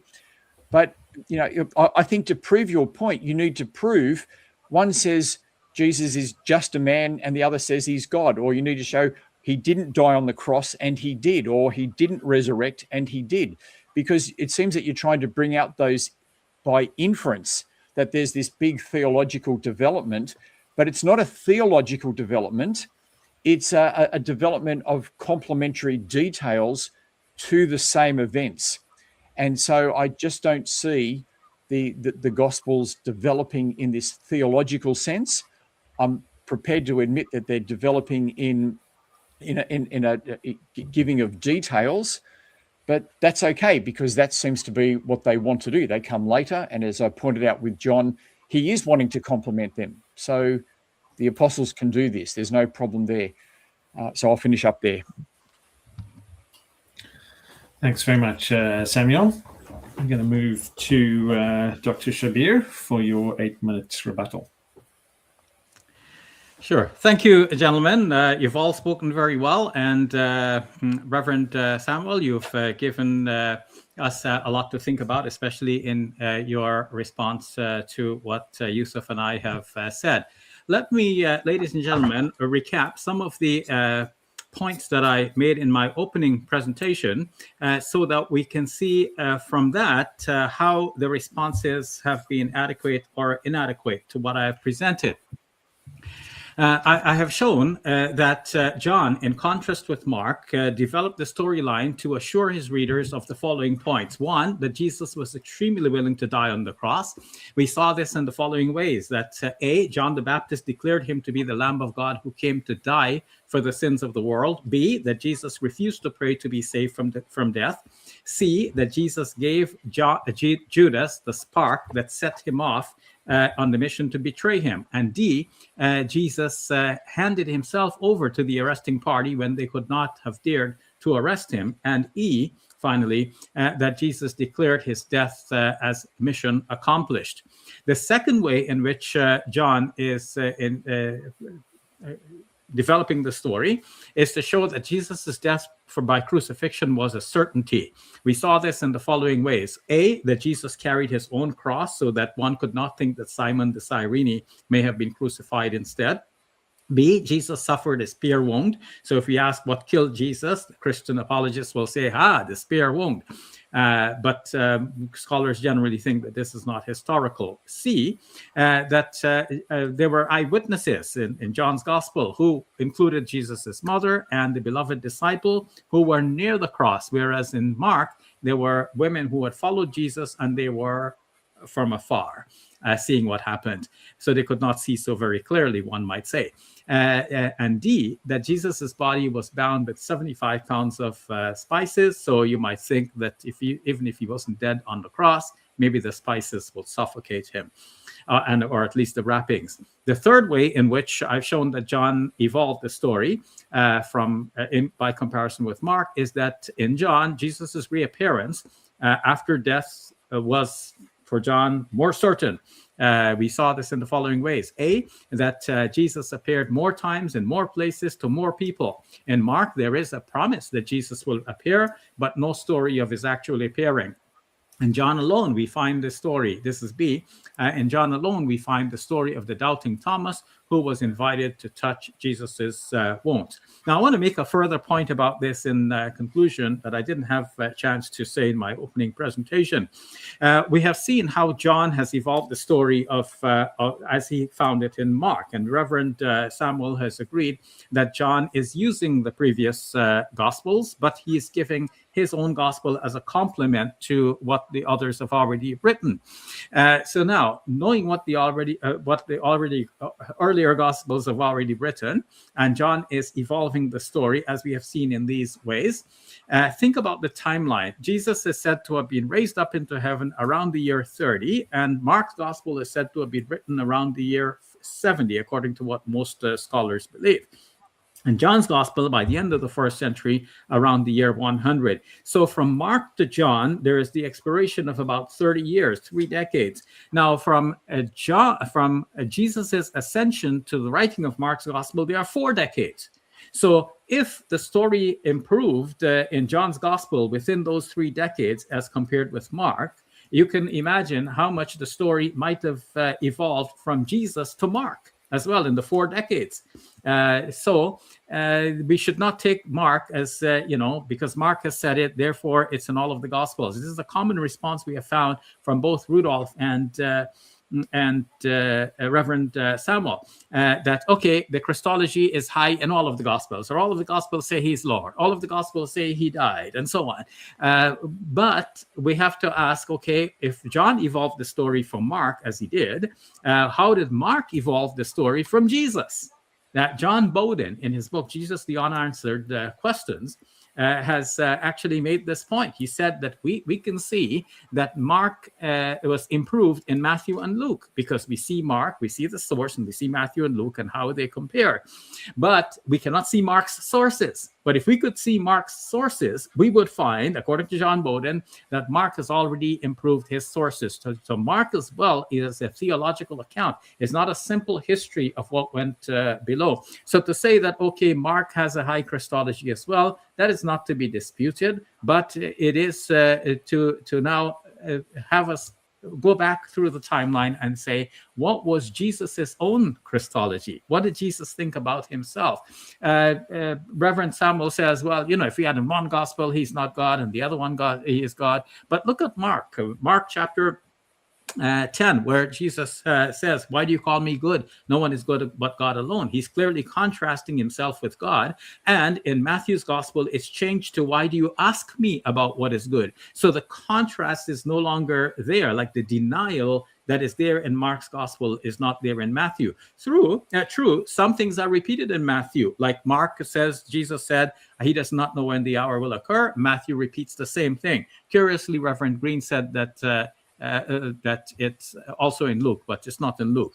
Anyway, okay, it's in Matthew. As I've said in my opening presentation, not all of the Gospels improve the stories in all of the ways. Some improvements are in some ways, some are not. At one point, Reverend Samuel said, but sometimes the evolution seems to go backwards. And he mentioned the story of forgiving the paralytic. But in fact, when you read the story, you see that the overall thrust of the story is basically the same. Only God can forgive sins. And Matthew concludes by saying that the people praise God who has given such authority to men. So in the Synoptic Gospels, Matthew, Mark, and Luke, there is a micro-evolution from Mark to Matthew and Luke. But in John, there is a macro-evolution. Reverend Green just passed over the problem of John's Gospel depicting Jesus as the Logos. Well, that's not a minor thing. That's a major thing. And the fact that this is not not mentioned in previous Gospels, this is really a major evolution. This is a macro evolution of the Gospel story about Jesus. So I rest my case. Thank you all very much for listening. Oh, I have another minute, do I, Dave? You do indeed, if you would like to use it. Let me take up that for another minute. Let me mention a few more points. So Reverend Green says, "Oh, but they're in the storm. There are different responses. So that would mean some people responded one way, some responded another way. One gospel, captured one response. The other gospel captured the other response. Well, this is not how you write the story. If you're writing a précis, you should give us like the overall response. And here we find in Mark's gospel, the overall response is that the people are indignant, like are you asleep and don't you care about us? And in the other gospel, they say, Lord, save us. So this is something entirely different. And it's not just capturing one and capturing the other. It's an evolution in the story as we go from Mark to Matthew. So I thank you all again.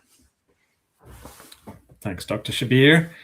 We'll move into our final rebuttal, which is from your side, Rudolph. So over to you for your 8 minutes.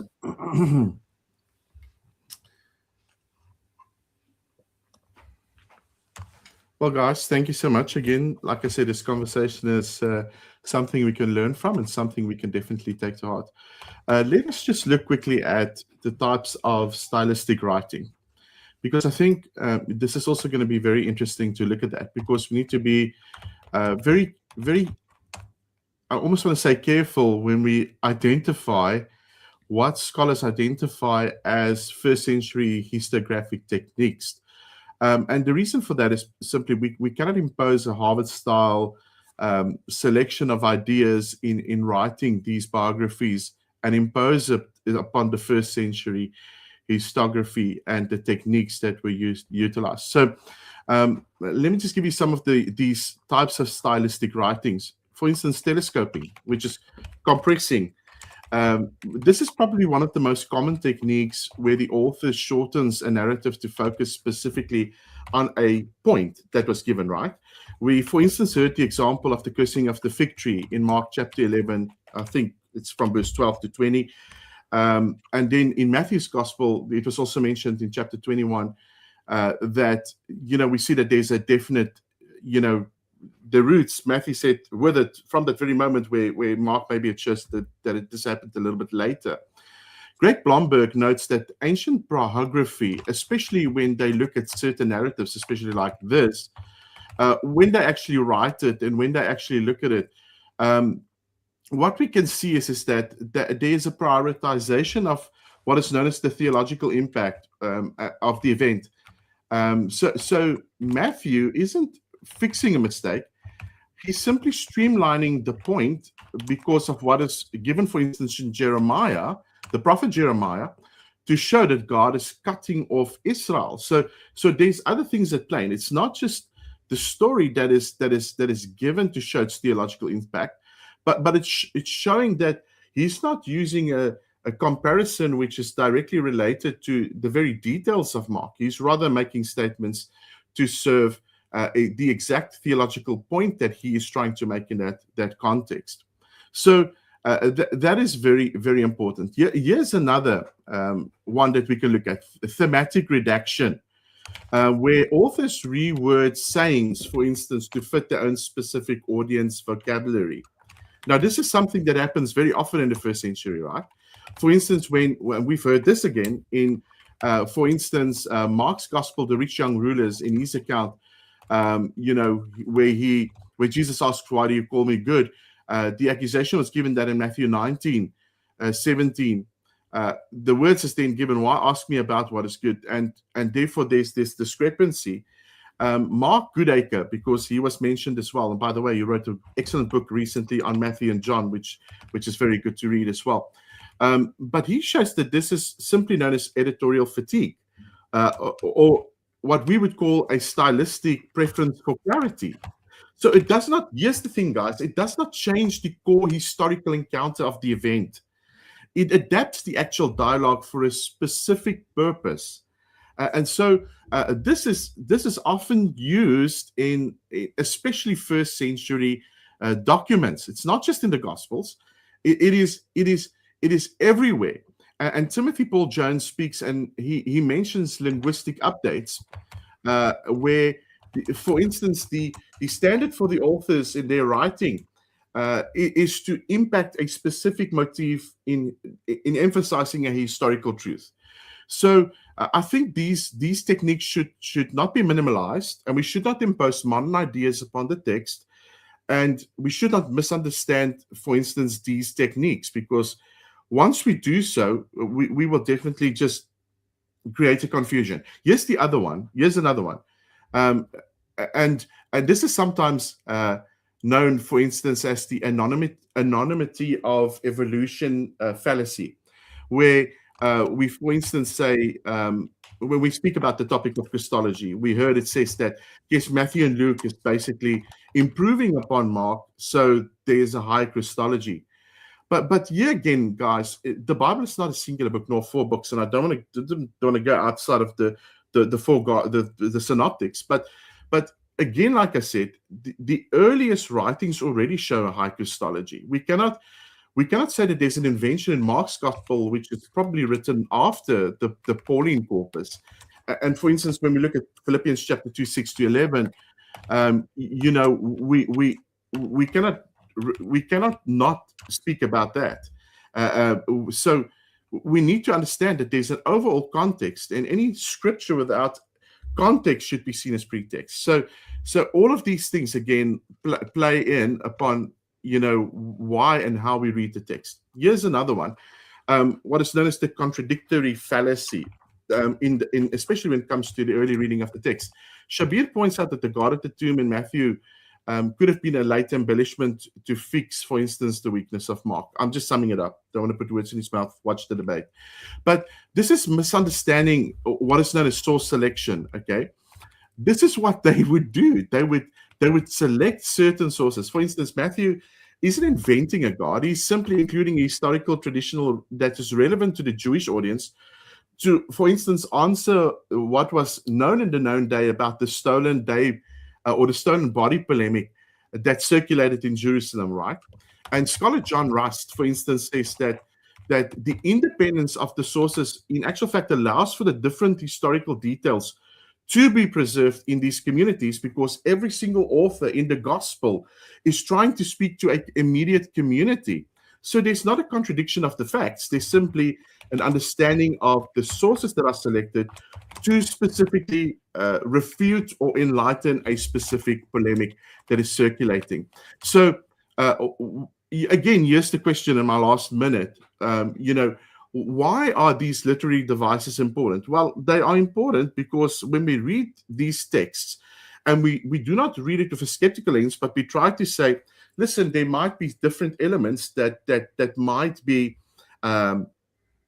critical in these gospels. They are there, but the differences in actual fact, and these independent verifications shows, like I said, that there is no collusion.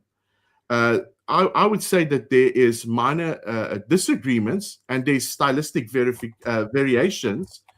And this is what is a hallmark of independent eyewitness testimony. That is exactly what Craig Blomberg speaks of. That is exactly, in fact, what we find within the text.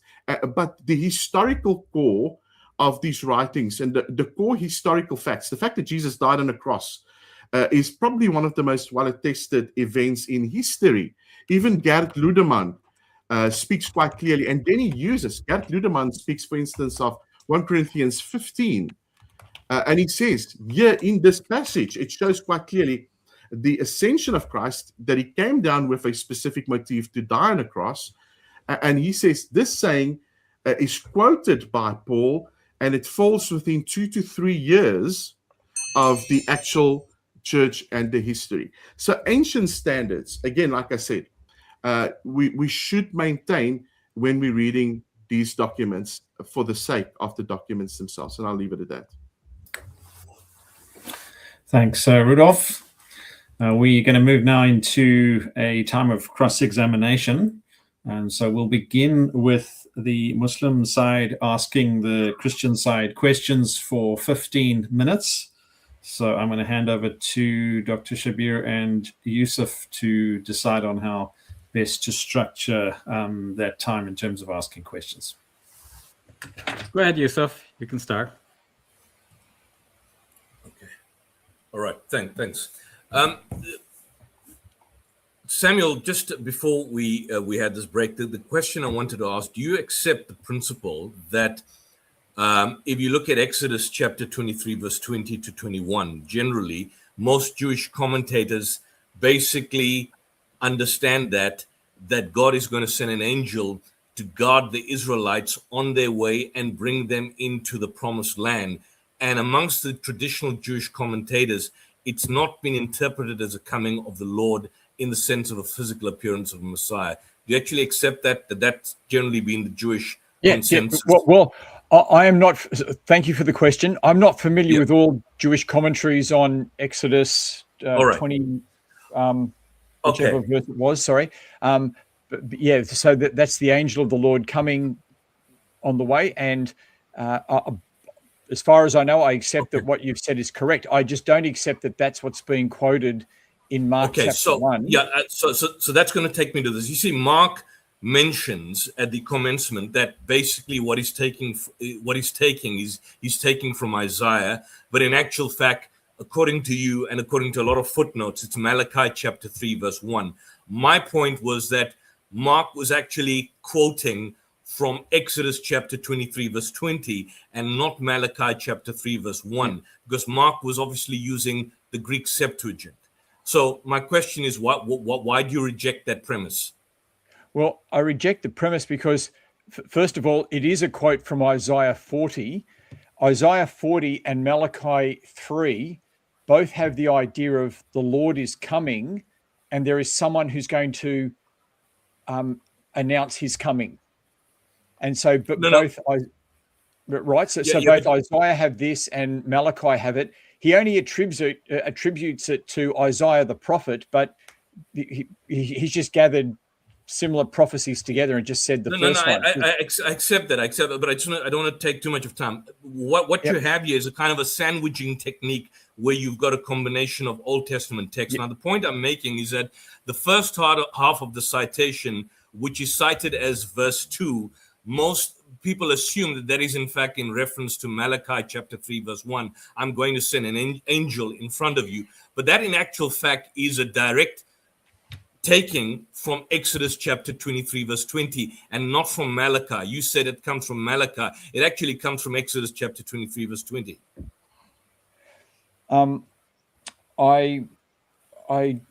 I don't. Okay. Well, let me just give you an example.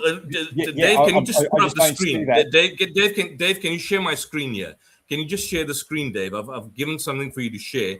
If you can just share the screen that I've got in front of me. Can you just share the screen? Yeah. If you look at the screen there, right now, I've just looked at this. If you look at Brenton's Septuagint, the translation, and I've got the transliteration here in Exodus chapter 23, verse 20. Directly, it's from combining it with Mark.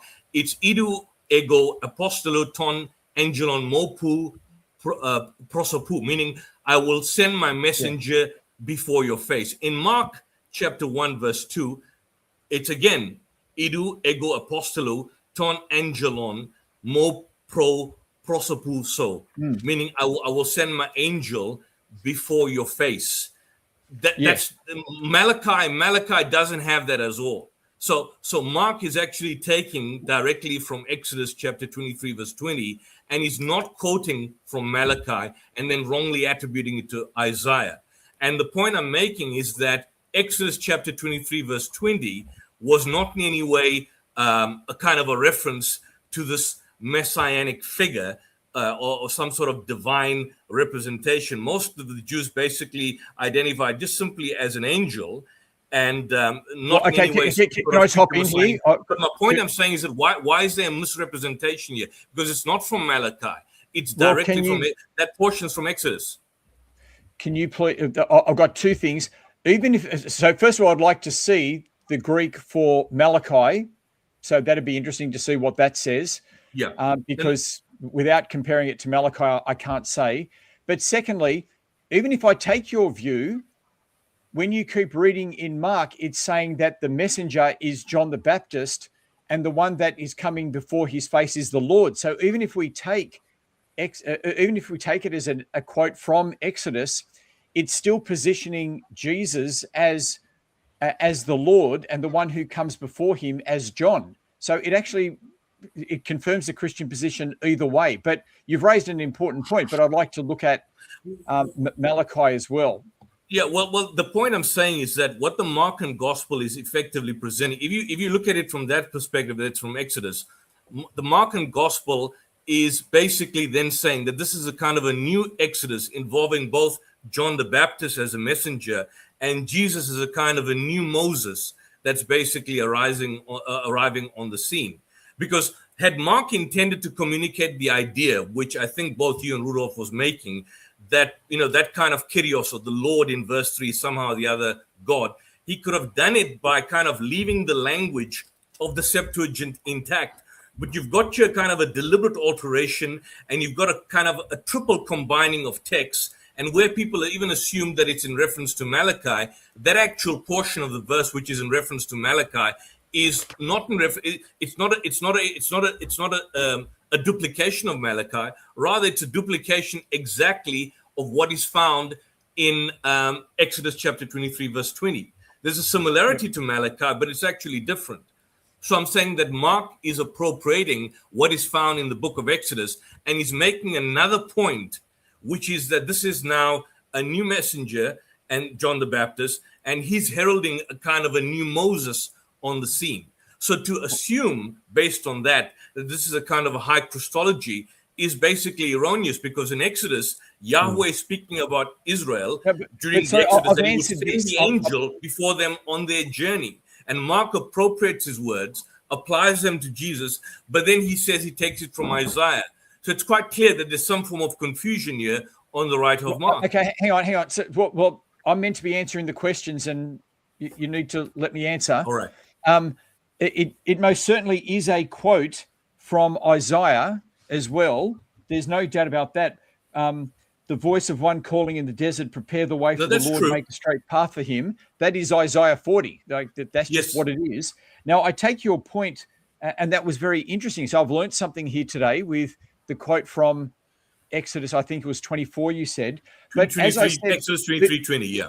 20. Even if I take that, and then the way that Mark is applying that to Jesus, John is the messenger in that. So if we take that verse and say Mark is now using that to describe Jesus and John the Baptist, well, John the Baptist is the one preparing the way for Jesus, and so Jesus becomes the Lord from that. So either way, you still get a high Christology. No, but he's not using the word kyrios in the sense that he's attempting to compare it with Yahweh. He's not using it in that sense. He's using the word kyrios of a different kind. And if you're referencing Isaiah 43, the only thing in Isaiah 43 is a voice of one crying in the wilderness. Rudolph, go ahead. Yeah, sure. Yusuf, I want to affirm what you say, and then I also want to refute what you say. So let me give you the theological perspective. I agree 100% with you that when you quote Daniel 7:13, in ancient Near Eastern context, sitting at the right hand of God could mean that it's a monarch or king, like you said, that shared the authority or divine status. No doubt. You can fend for that. Unitarians love that. That's great. But when you look at the Son of Man imagery, where Jesus also speaks quite clearly, and he says he's riding on the clouds, that prerogative alone, according to Psalm 104:3 and Isaiah 9 verse 1, is reserved to Yahweh alone. And the interesting thing is if you look at the reaction of the high priest in Mark 14:62-64, the reaction immediately was one that he tore his robes because he believed that there was a commitment of blasphemy. So that is the distinction. Yes, there is both the royal depiction of the one that's been handed the authority. No doubt that is synonymous with some of the readings of Jesus taking authority and practicing that authority as the perfect man. But the one that rides the clouds, the one that is seated on the throne of heaven, putting those two together, is placing Jesus on the same level as Yahweh. And that is why he was crucified. That is in actual fact the climatic point of the whole point, the whole reading of what was said in Mark's gospel, is that Jesus then dies on the cross because of blasphemy. So let me just reply to that. Both those two are evident in the text.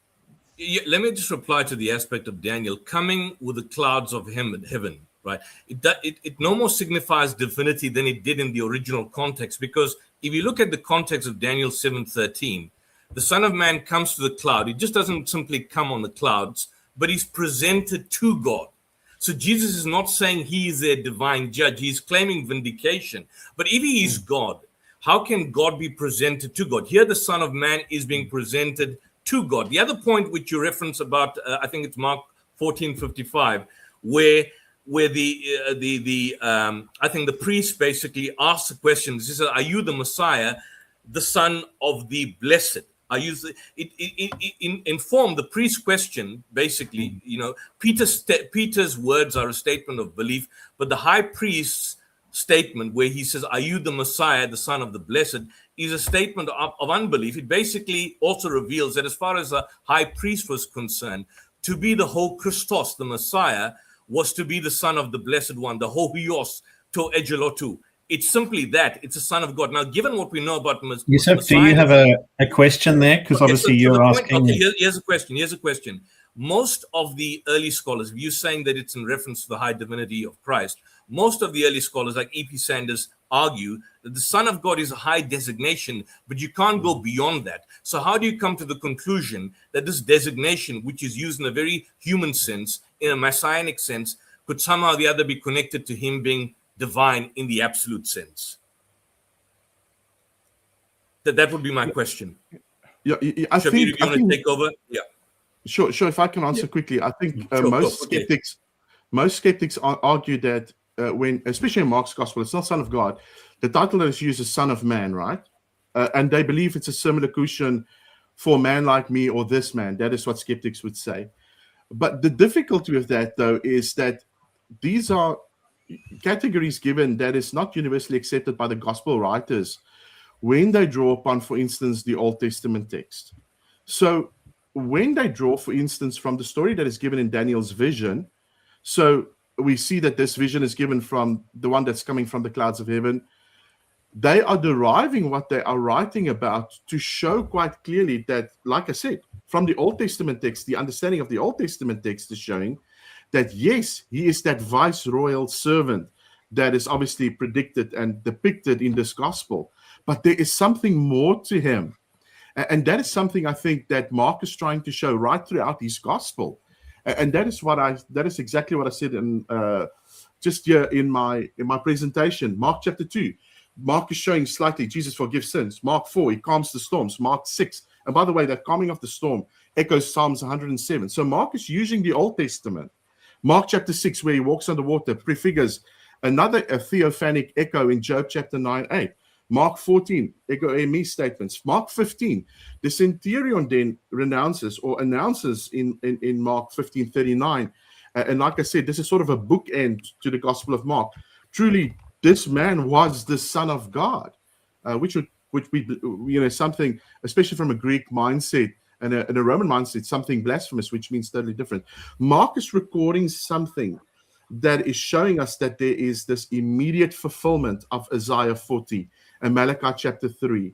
And it's in its original context, like Samuel said, he is showing that it's Yahweh himself returning to Zion. Rudolph, just I have to just stop you there. If that is the case, and given what we know about Messianism in the Second Temple period, are you saying that it's plausible that the high priest, when he asked him, "Are you the Messiah, the Son of the Blessed?" When the high priest was asking him that, was he anticipating the coming of the Messiah to be the coming of God himself? Because that's what you're basically inferring.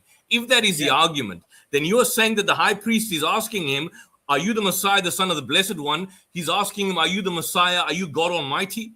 that's never been the position in the Second Temple Judaism. It's never been the case where the Messiah has been equated to God. Yet that would be your position if you were to adopt that point of view, and you'd be inferring that would be the position of the high priest when he was asking him the question, "Are you the Son of the Blessed One?" Meaning, are you God Himself? That's ludicrous. How can we jump? Can Rudolph sure. reply there, Yusuf? Yeah, And there are Dave, instances. can you please take the quote off the screen? Yeah, okay, sure. Let me take it off the screen. Perfect. Shabir, if you want to come in as well, I've been Actually, speaking our quite a time bit. is up, no. so that's okay. Let Yeah. Rudolph answer, and then Sure. All right. Let me answer. It is very interesting, and I can give you the direct scriptures. But for instance, in Jeremiah 23, there's a few other passages very early on in the Old Testament specifically, where we can see these embers of the divine Messiah. It is quite a broad speculation, but it is something that is out there and something that can be affirmed in the Old Testament, yes. Yeah, but So just the one point. expectation- Son of man, the son of God expectation- in the Old Testament, always human. Always human. Always human, but it does not refute the fact that there are instances where the messianic figure is depicted as divine. Again, as Almighty Unitarians God. know, Unitarians would, for instance, dispute this and say, yes, but God in a representational way, not God in an actual sense, and they've got all these arguments. The problem with that is very simply is that when you read the Hebrew text, you see quite clearly that, no, it is a explicit understanding of the divine Messiah. So last I'm point, gonna, and I I'm know going to we're out move of on time. to the next. Okay. I'm going to move on to swap into the next part of the cross-examination, and I'll add an extra minute on there because we just added an extra minute here. So I'm going to hand over to Rudolph or Samuel to present questions. I've got a question. Rudolph, you okay for me to start? Sure. Yeah, I've already spoken, so go for it. So my question to Dr. Shabir and to Yusuf are, what is the problem with later Gospels adding more detail? And I say this with reference to the Quran as well. For instance, it will speak in an earlier time of a story of Noah, and then later on it will clarify things. And so you may know that story where it says, who comes into the boat with Noah, but then later on it will specify that his son didn't. And so you do see this within the stories of the Quran. So I'm just wanting to make sure that we're being balanced. So what's the problem with giving more detail and explaining things in a later gospel? Okay, so Yusuf, you want me to answer that? Yeah, sure, please. Yeah. So Yusuf, of course, is quite capable of answering, but let me have a chance to speak as well. Yusuf has been speaking a lot. Okay. So, Reverend, we're not saying because a later gospel adds more details that this is a problem. Just as we won't say that because another surah adds more detail about a previous story, that this is a problem. No, we're asking, is there an evolution in the story when the more details are added? Like, what kind of details are there? For example, in Mark's gospel, Jesus prays in the Garden of Gethsemane and says, now my soul is troubled. Father, let this cup pass away from me. Yet not my will, but thine be done. Okay, so he's finally submitting himself, but he wants it not to be so. In John's gospel, in chapter 12, verse number 27, he explicitly says, now my soul is troubled, and what shall I say? Father, save me from this hour? But it is for this very reason that I came to this hour. So in other words, he's denying that he will ever pray like that. And indeed, in John's gospel, he doesn't pray like that. So what's going on here? There is an evolution in the presentation of Jesus. In Mark's gospel, Jesus is submitting himself to the cross, but he would rather not. And in John's gospel, he deliberately came into the world, and that's the story from the beginning. So John the Baptist announces from the beginning, there's the Lamb of God who takes away the sin of the world. Jesus in the end says it is accomplished. It is not a cry of dereliction. So these are not simple details. This is the whole reworking of the story. Yeah, okay. I mean, obviously, I would say that he's still troubled in John, but he's worked through that trouble. But I do take that there is absolutely a complete different emphasis that we're getting in that much shorter version in John. Yeah, okay. Now, well, I wanted to. Well, Rudolph, did you have a question? Yes, I want to ask a question concerning the way you guys read. And again, I don't want to accuse, but just the actual reading of the the New Testament, and then some of the literary techniques that I've actually mentioned, like telescoping, thematic redaction, rugged grammar, some of the stylistic rewritings. I just want to ask, and I've mentioned some examples of, for instance, telescoping, for instance, used in the cursing of the fig tree, and the impact of that literary technique, which is evident within the text, which even critical scholars agree is actually there, that is used for streamlining for impact. Why would something like that be a problem when, in actual fact, the scholars are maintaining the broad narrative of what happened with Jesus, where he was, what he said, and in the end, how he suffered, and how he resurrected?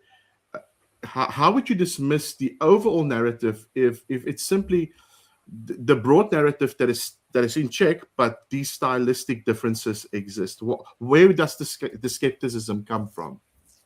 Okay, Yusuf, you want to take the first crack at that one? Well, I'll deal with the first portion of the fig tree. Just basically regarding the fig tree, the indication that Rudolph's giving is some sort of telescoping and probably more of an emphasis on detail or fleshing out in a manner of speaking, and one gospel telescopes the other.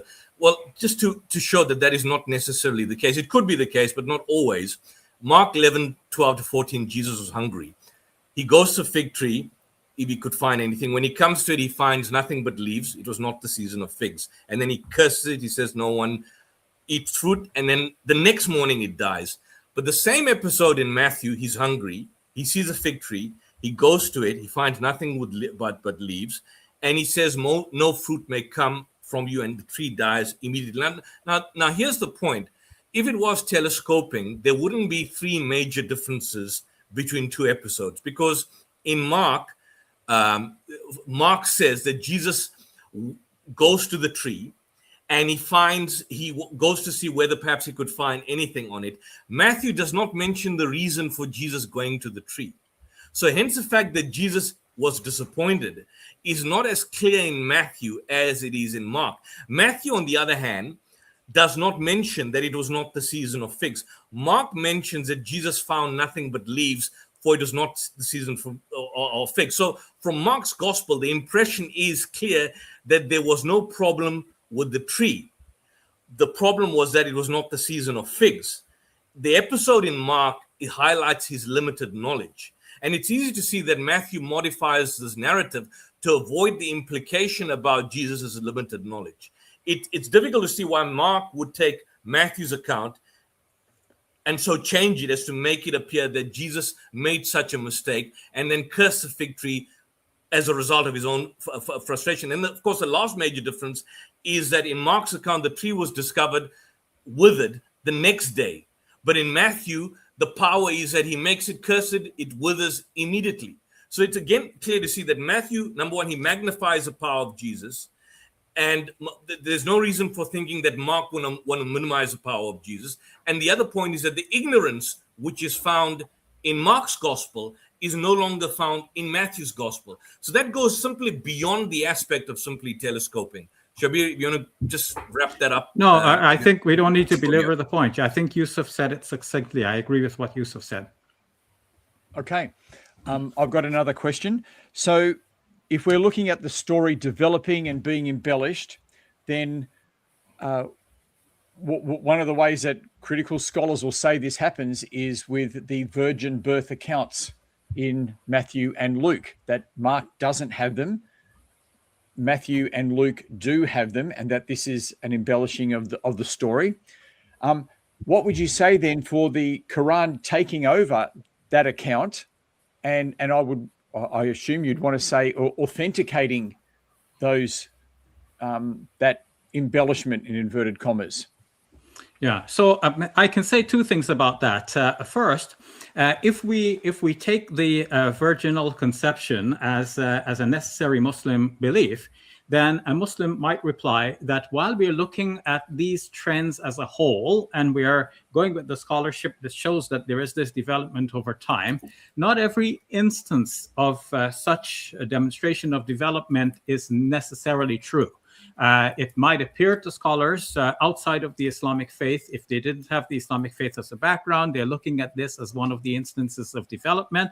But with our Islamic faith, we would say, okay, this is not one of the instances of development, because we would believe, presupposing that Muslims have to believe this, we would believe that Jesus was conceived of a virgin, conceived by a virgin, and this is not one of those instances of development. So this must have been the story from the start. Now, if I answer in a different way, and this is now to start with the question, to what extent are Muslims required to believe that Jesus was conceived virginally? Now, it is very common that Maryam is referred to in Muslim circles, especially in the Arabic language, as Maryam al-Azra, Mary the Virgin. But does that mean that this is a title that is given to her in retrospect out of honor for her, because the Quran says that she had preserved her chastity, meaning that she was a virgin up until marriage? And then after marriage, she obviously, like women in general, she would go on to motherhood and would no longer be a virgin. But she is called a virgin in response to those who were accusing her of something, which the Quran called buhtana nazima. They accused her of adultery, and that through adultery she got her child. And the Quran is very clear in preserving her chastity. And so Muslims in general refer to her as Mary the Virgin, not necessarily meaning that she was a virgin at the time of her conception.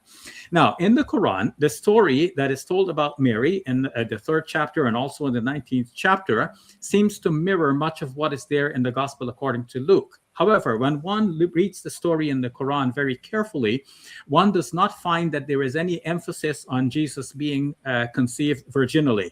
Sure, Mary protests, how can I have a child when no mortal has touched me? But this would be the protest of most girls in that traditional sort of environment. You go to a girl who is probably 12 years old, as Mary was at the time, probably was, and you say to her, well, you're going to be a mother soon. And she says, well, how can I be a mother? I'm not even married. And she's blushing in the meantime. Now, of course, people by this time know the mechanics that they are going to get married and they're going to have children. But of course, that is the natural response of a virgin girl in that traditional setting. So Mary could have given that response. So that just as in the book of Isaiah, chapter 7, where it is said a virgin will give birth, or a young woman will conceive, it doesn't necessarily mean that she will remain a virgin at the time of conception, as many biblical interpreters point out. Similarly, in the Quran, when Mary says, how can I have a child when no mortal has touched me? It doesn't mean that she wouldn't get married at all. And of course, the Quran does not go into more detail about this, but this seems to be a possibility for Muslims. So I've answered from two different perspectives. One, from the perspective that, yes, Muslims have to believe this, in which case Muslims would excuse this one instance as not a genuine case of development from early to later Gospels. And from the perspective that Muslims do not necessarily have to believe that Mary was a virgin at the time of conceiving Jesus, then, of course, Muslims would be open to the possibility that this is also one of those instances where the later Gospels developed the story from the way it had appeared in the previous ones. Maybe Yusuf wants to say something about it. Yeah, just one last sentence. I know I don't want to take Samuel time. It's not in John. You see, it's not in Mark because it's too miraculous. But it's not in John because in John there's an emphasis on Jesus' eternal pre-existence, a divine cosmic being. So having a miraculous origin would obviously go against that particular narrative. So it's not in Mark and John, but it's not in Mark and John for two different reasons. Mark, because it's too miraculous. In John, because he's already the eternal Son who became flesh. So to put it there as a virgin birth would, in a sense, deteriorate or basically lower the idea to have a genealogy and all of that, which you find in Luke and, of course, in Matthew. That would the point be. So there's different theological goals at play, both in Matthew, Mark, Luke, and, of course, in John. Well, just at that point, how is it that you can be confident that to ascribe the motive for these authors? Because to me, what you were just saying there is, Mark didn't do it for this reason, John didn't do it for this reason. How do you know? How do you know that? Well, because if you look at Matthew and Luke, they focus on Jesus' divine conception and at birth, whereas John, on the other hand, emphasizes the eternal Son who becomes flesh. So if he's the eternal Son who becomes flesh, his eternal pre-existence as a logos, being born through a kind of a miraculous human origin, in a manner of speaking, if John were to present that and juxtapose it similarly to what you've got in the prologue of John 1:1, it defeats the entire purpose, because the prologue in John establishes Christ's divinity at the outset, fulfilling the kind of theological purpose that the virgin birth stories in Matthew and Luke would fulfill. But if he has basically the virgin birth stories that you find in Matthew and Luke, then it would detract from the prologue, which is basically put out there as a basis for establishing Christ's divinity. So Mark has none of this, basically. Mark doesn't emphasize any miraculous origin. He's presented as a kind of a normal suffering servant of God. You see the miraculous emphasis in Matthew and Luke. Why does John not have it? And there's a reason that John doesn't have it, because always you've got the idea that the word is dwelling among us, which focuses on the act of incarnation rather than the mechanism of some sort of divine miraculous birth. So the focus would be that John is focusing on the divine sending, his signs, the direct relationship with God, and his eternal pre-existence, as opposed to the circumstance of his birth. And that's where you find the evolution. So in your question, Samuel, the virgin birth is also an indication of this kind of evolved Christological development. I think N.T. Wright makes that point. But his argument is, yes, it's there, but this is basically effectively an indication of progressive revelation of Christ as opposed to the evolution of his essential nature. That's a point. Sure. I guess I was just pointing out that it's in the Quran as well. But anyway, I think you see, if John had the genealogy, if John, for example, it does identify Jesus as Joseph's son, but if it has a kind of a genealogy, then effectively you are looking at a human genealogy, and the divine pre-existence in John 1:1 and what follows thereafter, it transcends that human genealogy. So you can't have the genealogy which you find in Matthew and Mark and Luke following the virgin birth in John's gospel, because the entire narrative structure will be different. That's why it's not found in John. That's why there's a theological difference. That's our time. But Jesus is identified as the son of Joseph in the gospel. So in the gospel of John, he is given parentage as well. But I think that's our time. So okay. Yep, that's right. We're just coming to the 16 minutes of cross-examination.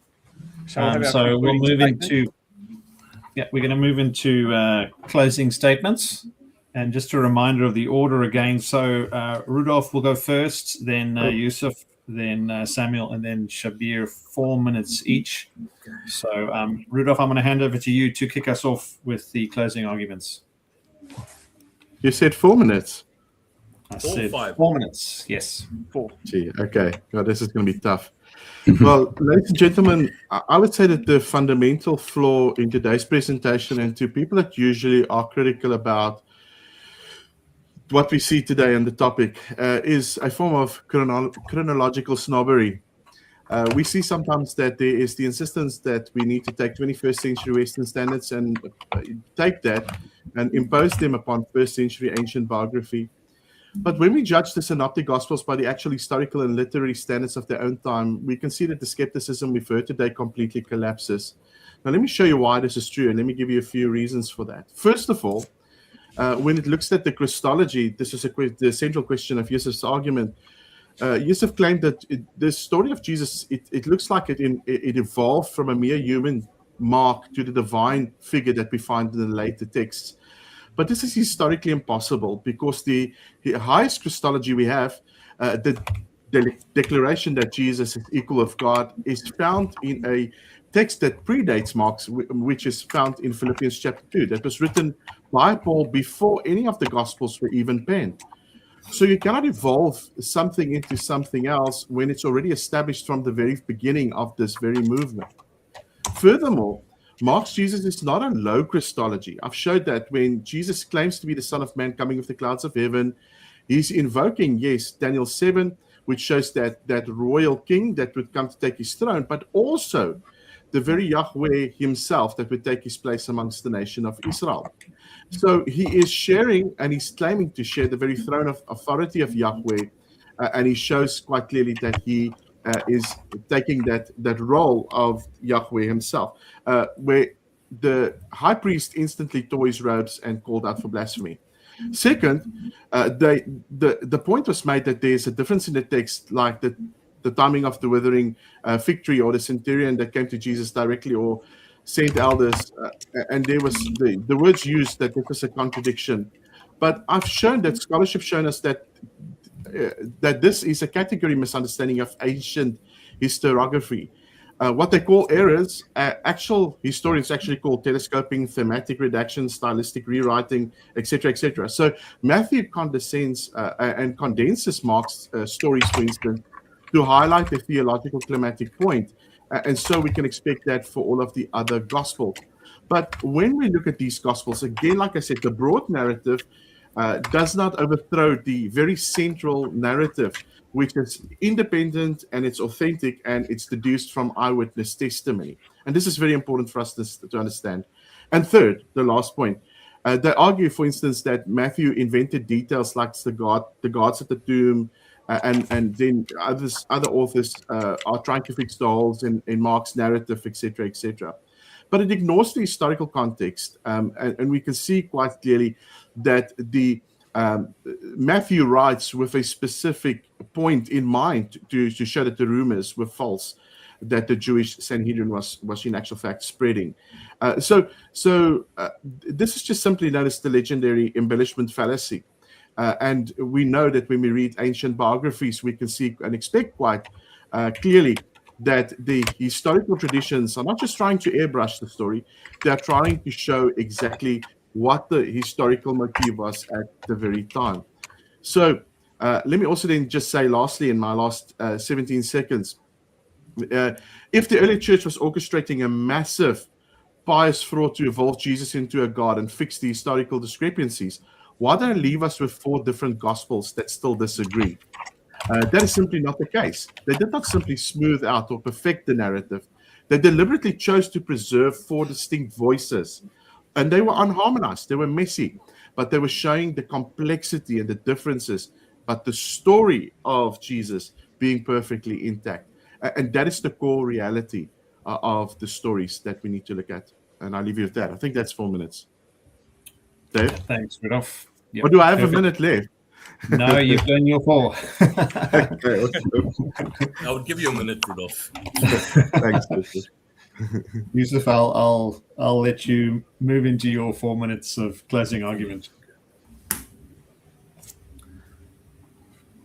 Thank you for that. It's great discussing with all of you. I've learned something new from Rudolph, something called chronological snobbery. I'm certainly going to use it in the future in my discussions. Just want to start off with a kind of a brief summation that I think all of us accept Markan priority, all of us here. And that's the accepted scholarly theory that Mark was written first and served as a primary source for the Gospels of Matthew and Luke. But the very existence of Markan priority creates a synoptic problem. That is a close relationship between the first 3 Gospels by highlighting how Matthew and Luke refined or elaborated on Mark's shorter narrative. Now, it's only the development of Christology, meaning the progression from the lower, more functional Christology in Mark to a more developed Christology in Matthew and Luke that is considered by biblical scholars to lead to give us this whole idea of Markan priority. That's how Markan priority emerged. So you can't accept Markan priority and not accept the argumentation that led to the conclusion. You accept the conclusion, but you disagree on how we come to the whole principle of Markan priority. Markan priority exists because of the identification of the fact that there appears to be a kind of an evolution or a different way in how Jesus is presented. Now, I made the point that many conservative scholars, N.T. Wright being one of them, accepts his point. So if he was debating today, he wouldn't make the argument of a high Christology. He would argue, as we are arguing today, that yes, Mark presents a very humanly idea of Jesus. He would obviously believe in the divinity of Christ, but he would argue against a kind of a static portrayal where Jesus pronounces his divinity at the commencement from day one. He will say, as many evangelical scholars would argue, that there's no theistic evolution, or there's a progressive revelation aligned for the idea that Jesus entered human history, consciousness, manifestation, then increased in wisdom and stature, rather than a preset script played out. What you are saying, what my friends are saying, is that, look, there's a preset script, that there's a high Christology from the outset. And even the conservative Christian scholars don't make the point. And I'm saying that from a missionary discourse, it's a poor apologetic.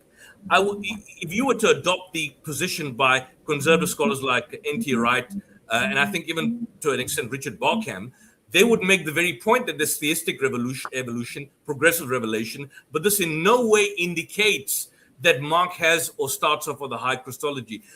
Rudolph's making the point again about telescoping, and one telescopes the others. Evolving Christology is not considered telescoping because it represents, this is the point, it represents a developmental narrative process rather than a static collapse of time. Both concepts, deal with interpreting Christ, but they differ in their view of how prophecy and in history, in fact, relate to Jesus. So it's not correct to say telescoping. We're not looking at it anachronistically.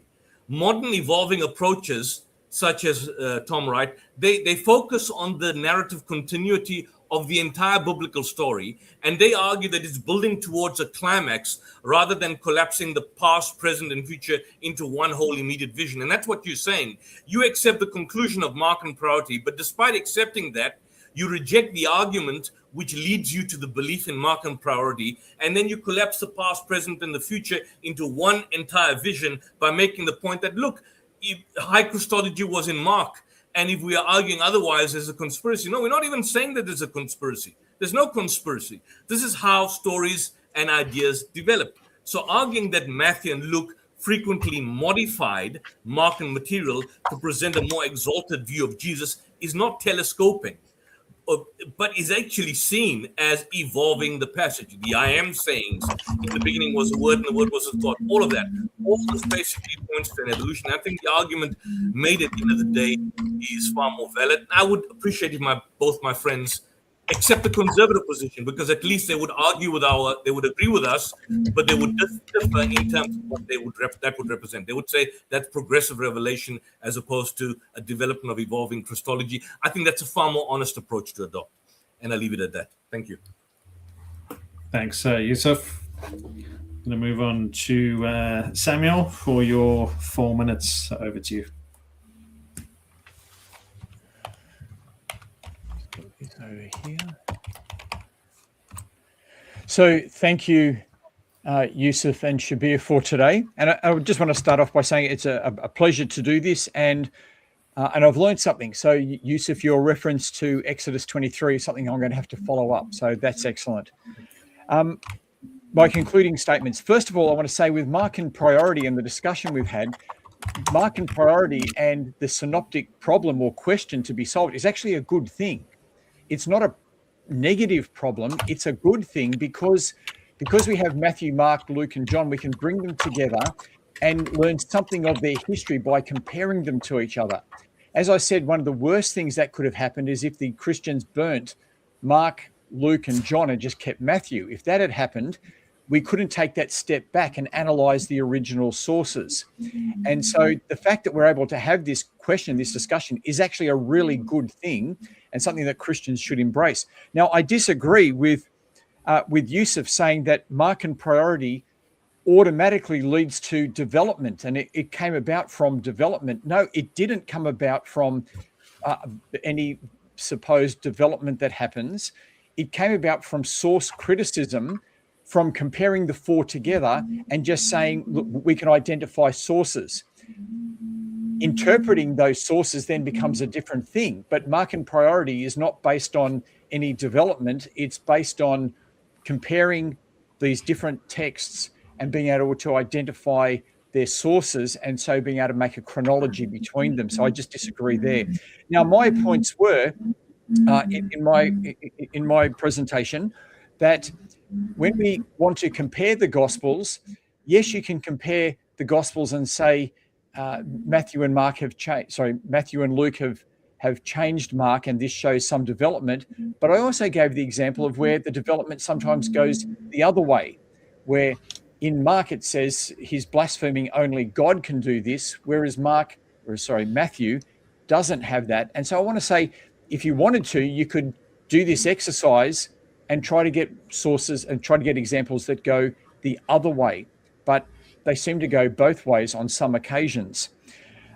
And so what I showed was that when we give that big overall picture of the gospel, we see that in all of them, Jesus is called teacher, rabbi, son of David, Lord, Messiah, son of God, son of man, and God is Father.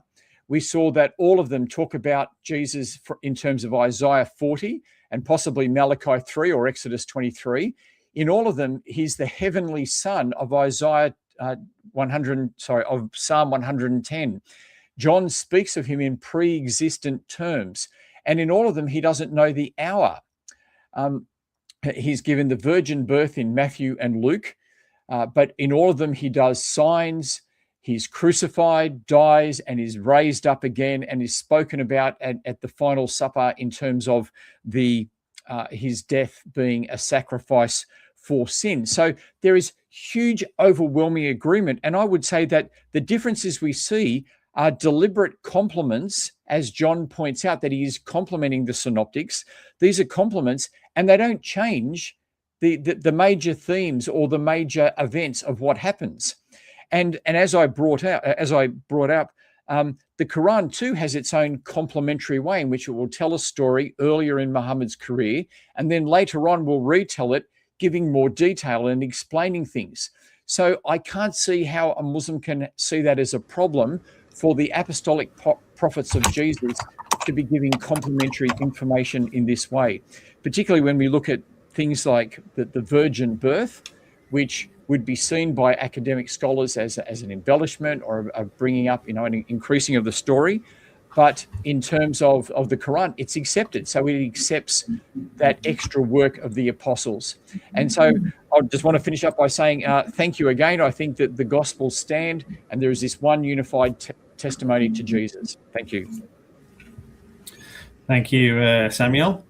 We'll move into our final closing argument, Dr. Shabir.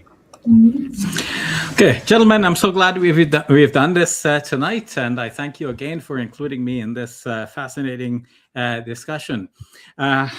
Yusuf has made the interesting point that if we go with Markan priority, we must accept what leads to that conclusion. What leads to that conclusion, as Craig Evans pointed out in the book, 4 views on the synoptic problem, is that when scholars look at the individual episodes, as Reverend Samuel said that they did, well, they see that the later Gospels are the ones that develop. So then they ask which would be the one that is more developed, and that would be obviously the later gospel. And so when they find the one that is least developed, the most primitive, they say that one is the first gospel. That's how they arrive at Markan priority. So if you accept Markan priority, you must accept that Mark is actually prior in terms of its theology and the development of the narrative, and that the other gospels develop it further later. Samuel and Rudolph have both said, okay, it's a good thing that we have all of these 4 gospels. Look at that. Now we can compare and so on. Well, it's a good thing for researchers to go and trace the origins of these individual narratives in the 4 gospels. But wouldn't it have been far better if the Holy Spirit, as Rudolph, I think it was, who said, look, Jesus, said that the Spirit will come and inspire you, and then the writers are writing on this inspiration. Well, wouldn't it have been better if the Holy Spirit had inspired the disciples to produce a singular narrative? Then, of course, the believers would have no problem. Yes, the skeptics may doubt, but at least the believers will know that this is what came through the Spirit of God as the singular narrative. How is it that the Spirit would give 4 different inspirations like this and give conflicting details? Like, for example, the guard at the tomb. This is not a simple detail. If you try to see how this this detail from Matthew's gospel will fit with the other narratives. It doesn't. In the other gospels, the women come to the tomb and they're surprised to find it empty. They don't know what is going on. They go back and report to the disciples. In the case of Mark, they saw a young man who presumably told them what happened, but still they're a little bit confused. But in Matthew's gospel, Matthew makes it that while the women are coming to the tomb, like in their presence, the angel comes down from heaven and rolls away the stone, and then the guards fall dead, and so on. There's an entirely different narrative. And what are we to say about Matthew's addition to the story, where at the time of Jesus' death, the bodies of the saints came out of the tombs and appeared to many in the city? So this is only in Matthew. As I said, one gospel develops the story in one direction. Evolution doesn't always take place in a straight line. It branches out like a tree. And this is one branch that Matthew has followed and nobody else has picked up. Now, in terms of theology, Yusuf has shown excellently that the Gospels developed the theology of Jesus. And Reverend Green has passed over the idea that John represents Jesus as the Logos. Logos Christology was a big thing in early Christianity, and then that was replaced by the Trinitarian doctrine eventually. Rudolph mentioned the scholar Larry Hurtado. Larry Hurtado, okay, you quote him because he says there was an early high Christology, but Larry Hurtado saying that early Christology was part of Binitarianism. So Christianity was Binitarian before it became Trinitarian. So we have to see the development all along the way. Yes, you say that Paul, before the Gospels, already declared a high Christology, but what you're missing, Rudolph, is that the Gospels are trying to follow in Paul's footsteps. And in doing so, they have gone away from the teachings of Jesus, on whom be peace. So let's all go back to the teachings of Jesus by retracing how the stories developed about him through the four Gospels and reconstruct what Jesus really was. And to do that, very simply, just go to the Quran, because the Quran tells us the story about Jesus as a revelation from the Almighty God. Thank you all very much for listening. Thank you very much, Dr. Shabir. I do want to take this opportunity just to thank each of our speakers for participation today and all your preparation. I'll start off, Yusuf, thank you so much for getting up so early there in South Africa. It's always a pleasure. We will sacrifice our time for the Canadians and Australians. and thank you, Rudolph, as well. I know you're coming from the same part of the world, so thank you for getting up so early. It's only a pleasure to speak with you guys. And then Reverend Samuel, thank you for your time in Australia. It's a pleasure to be with everyone, and thanks for hosting, David. Thank you. My pleasure. And thank you, Dr. Shabir in Toronto. I know it's very late there. Yeah, it's been my pleasure. I want to thank you, David. I want to thank you, David. You've always been a great host. Yes, I second that, David. Absolute pleasure to host each of you gentlemen. And I also want to thank all who are listening online, who've joined online. Thank you very much for joining today. And I wish each of you a good morning, good afternoon, good evening, wherever you are in the world. Thank you, everyone. Bye-bye. Good speaking with you, gentlemen.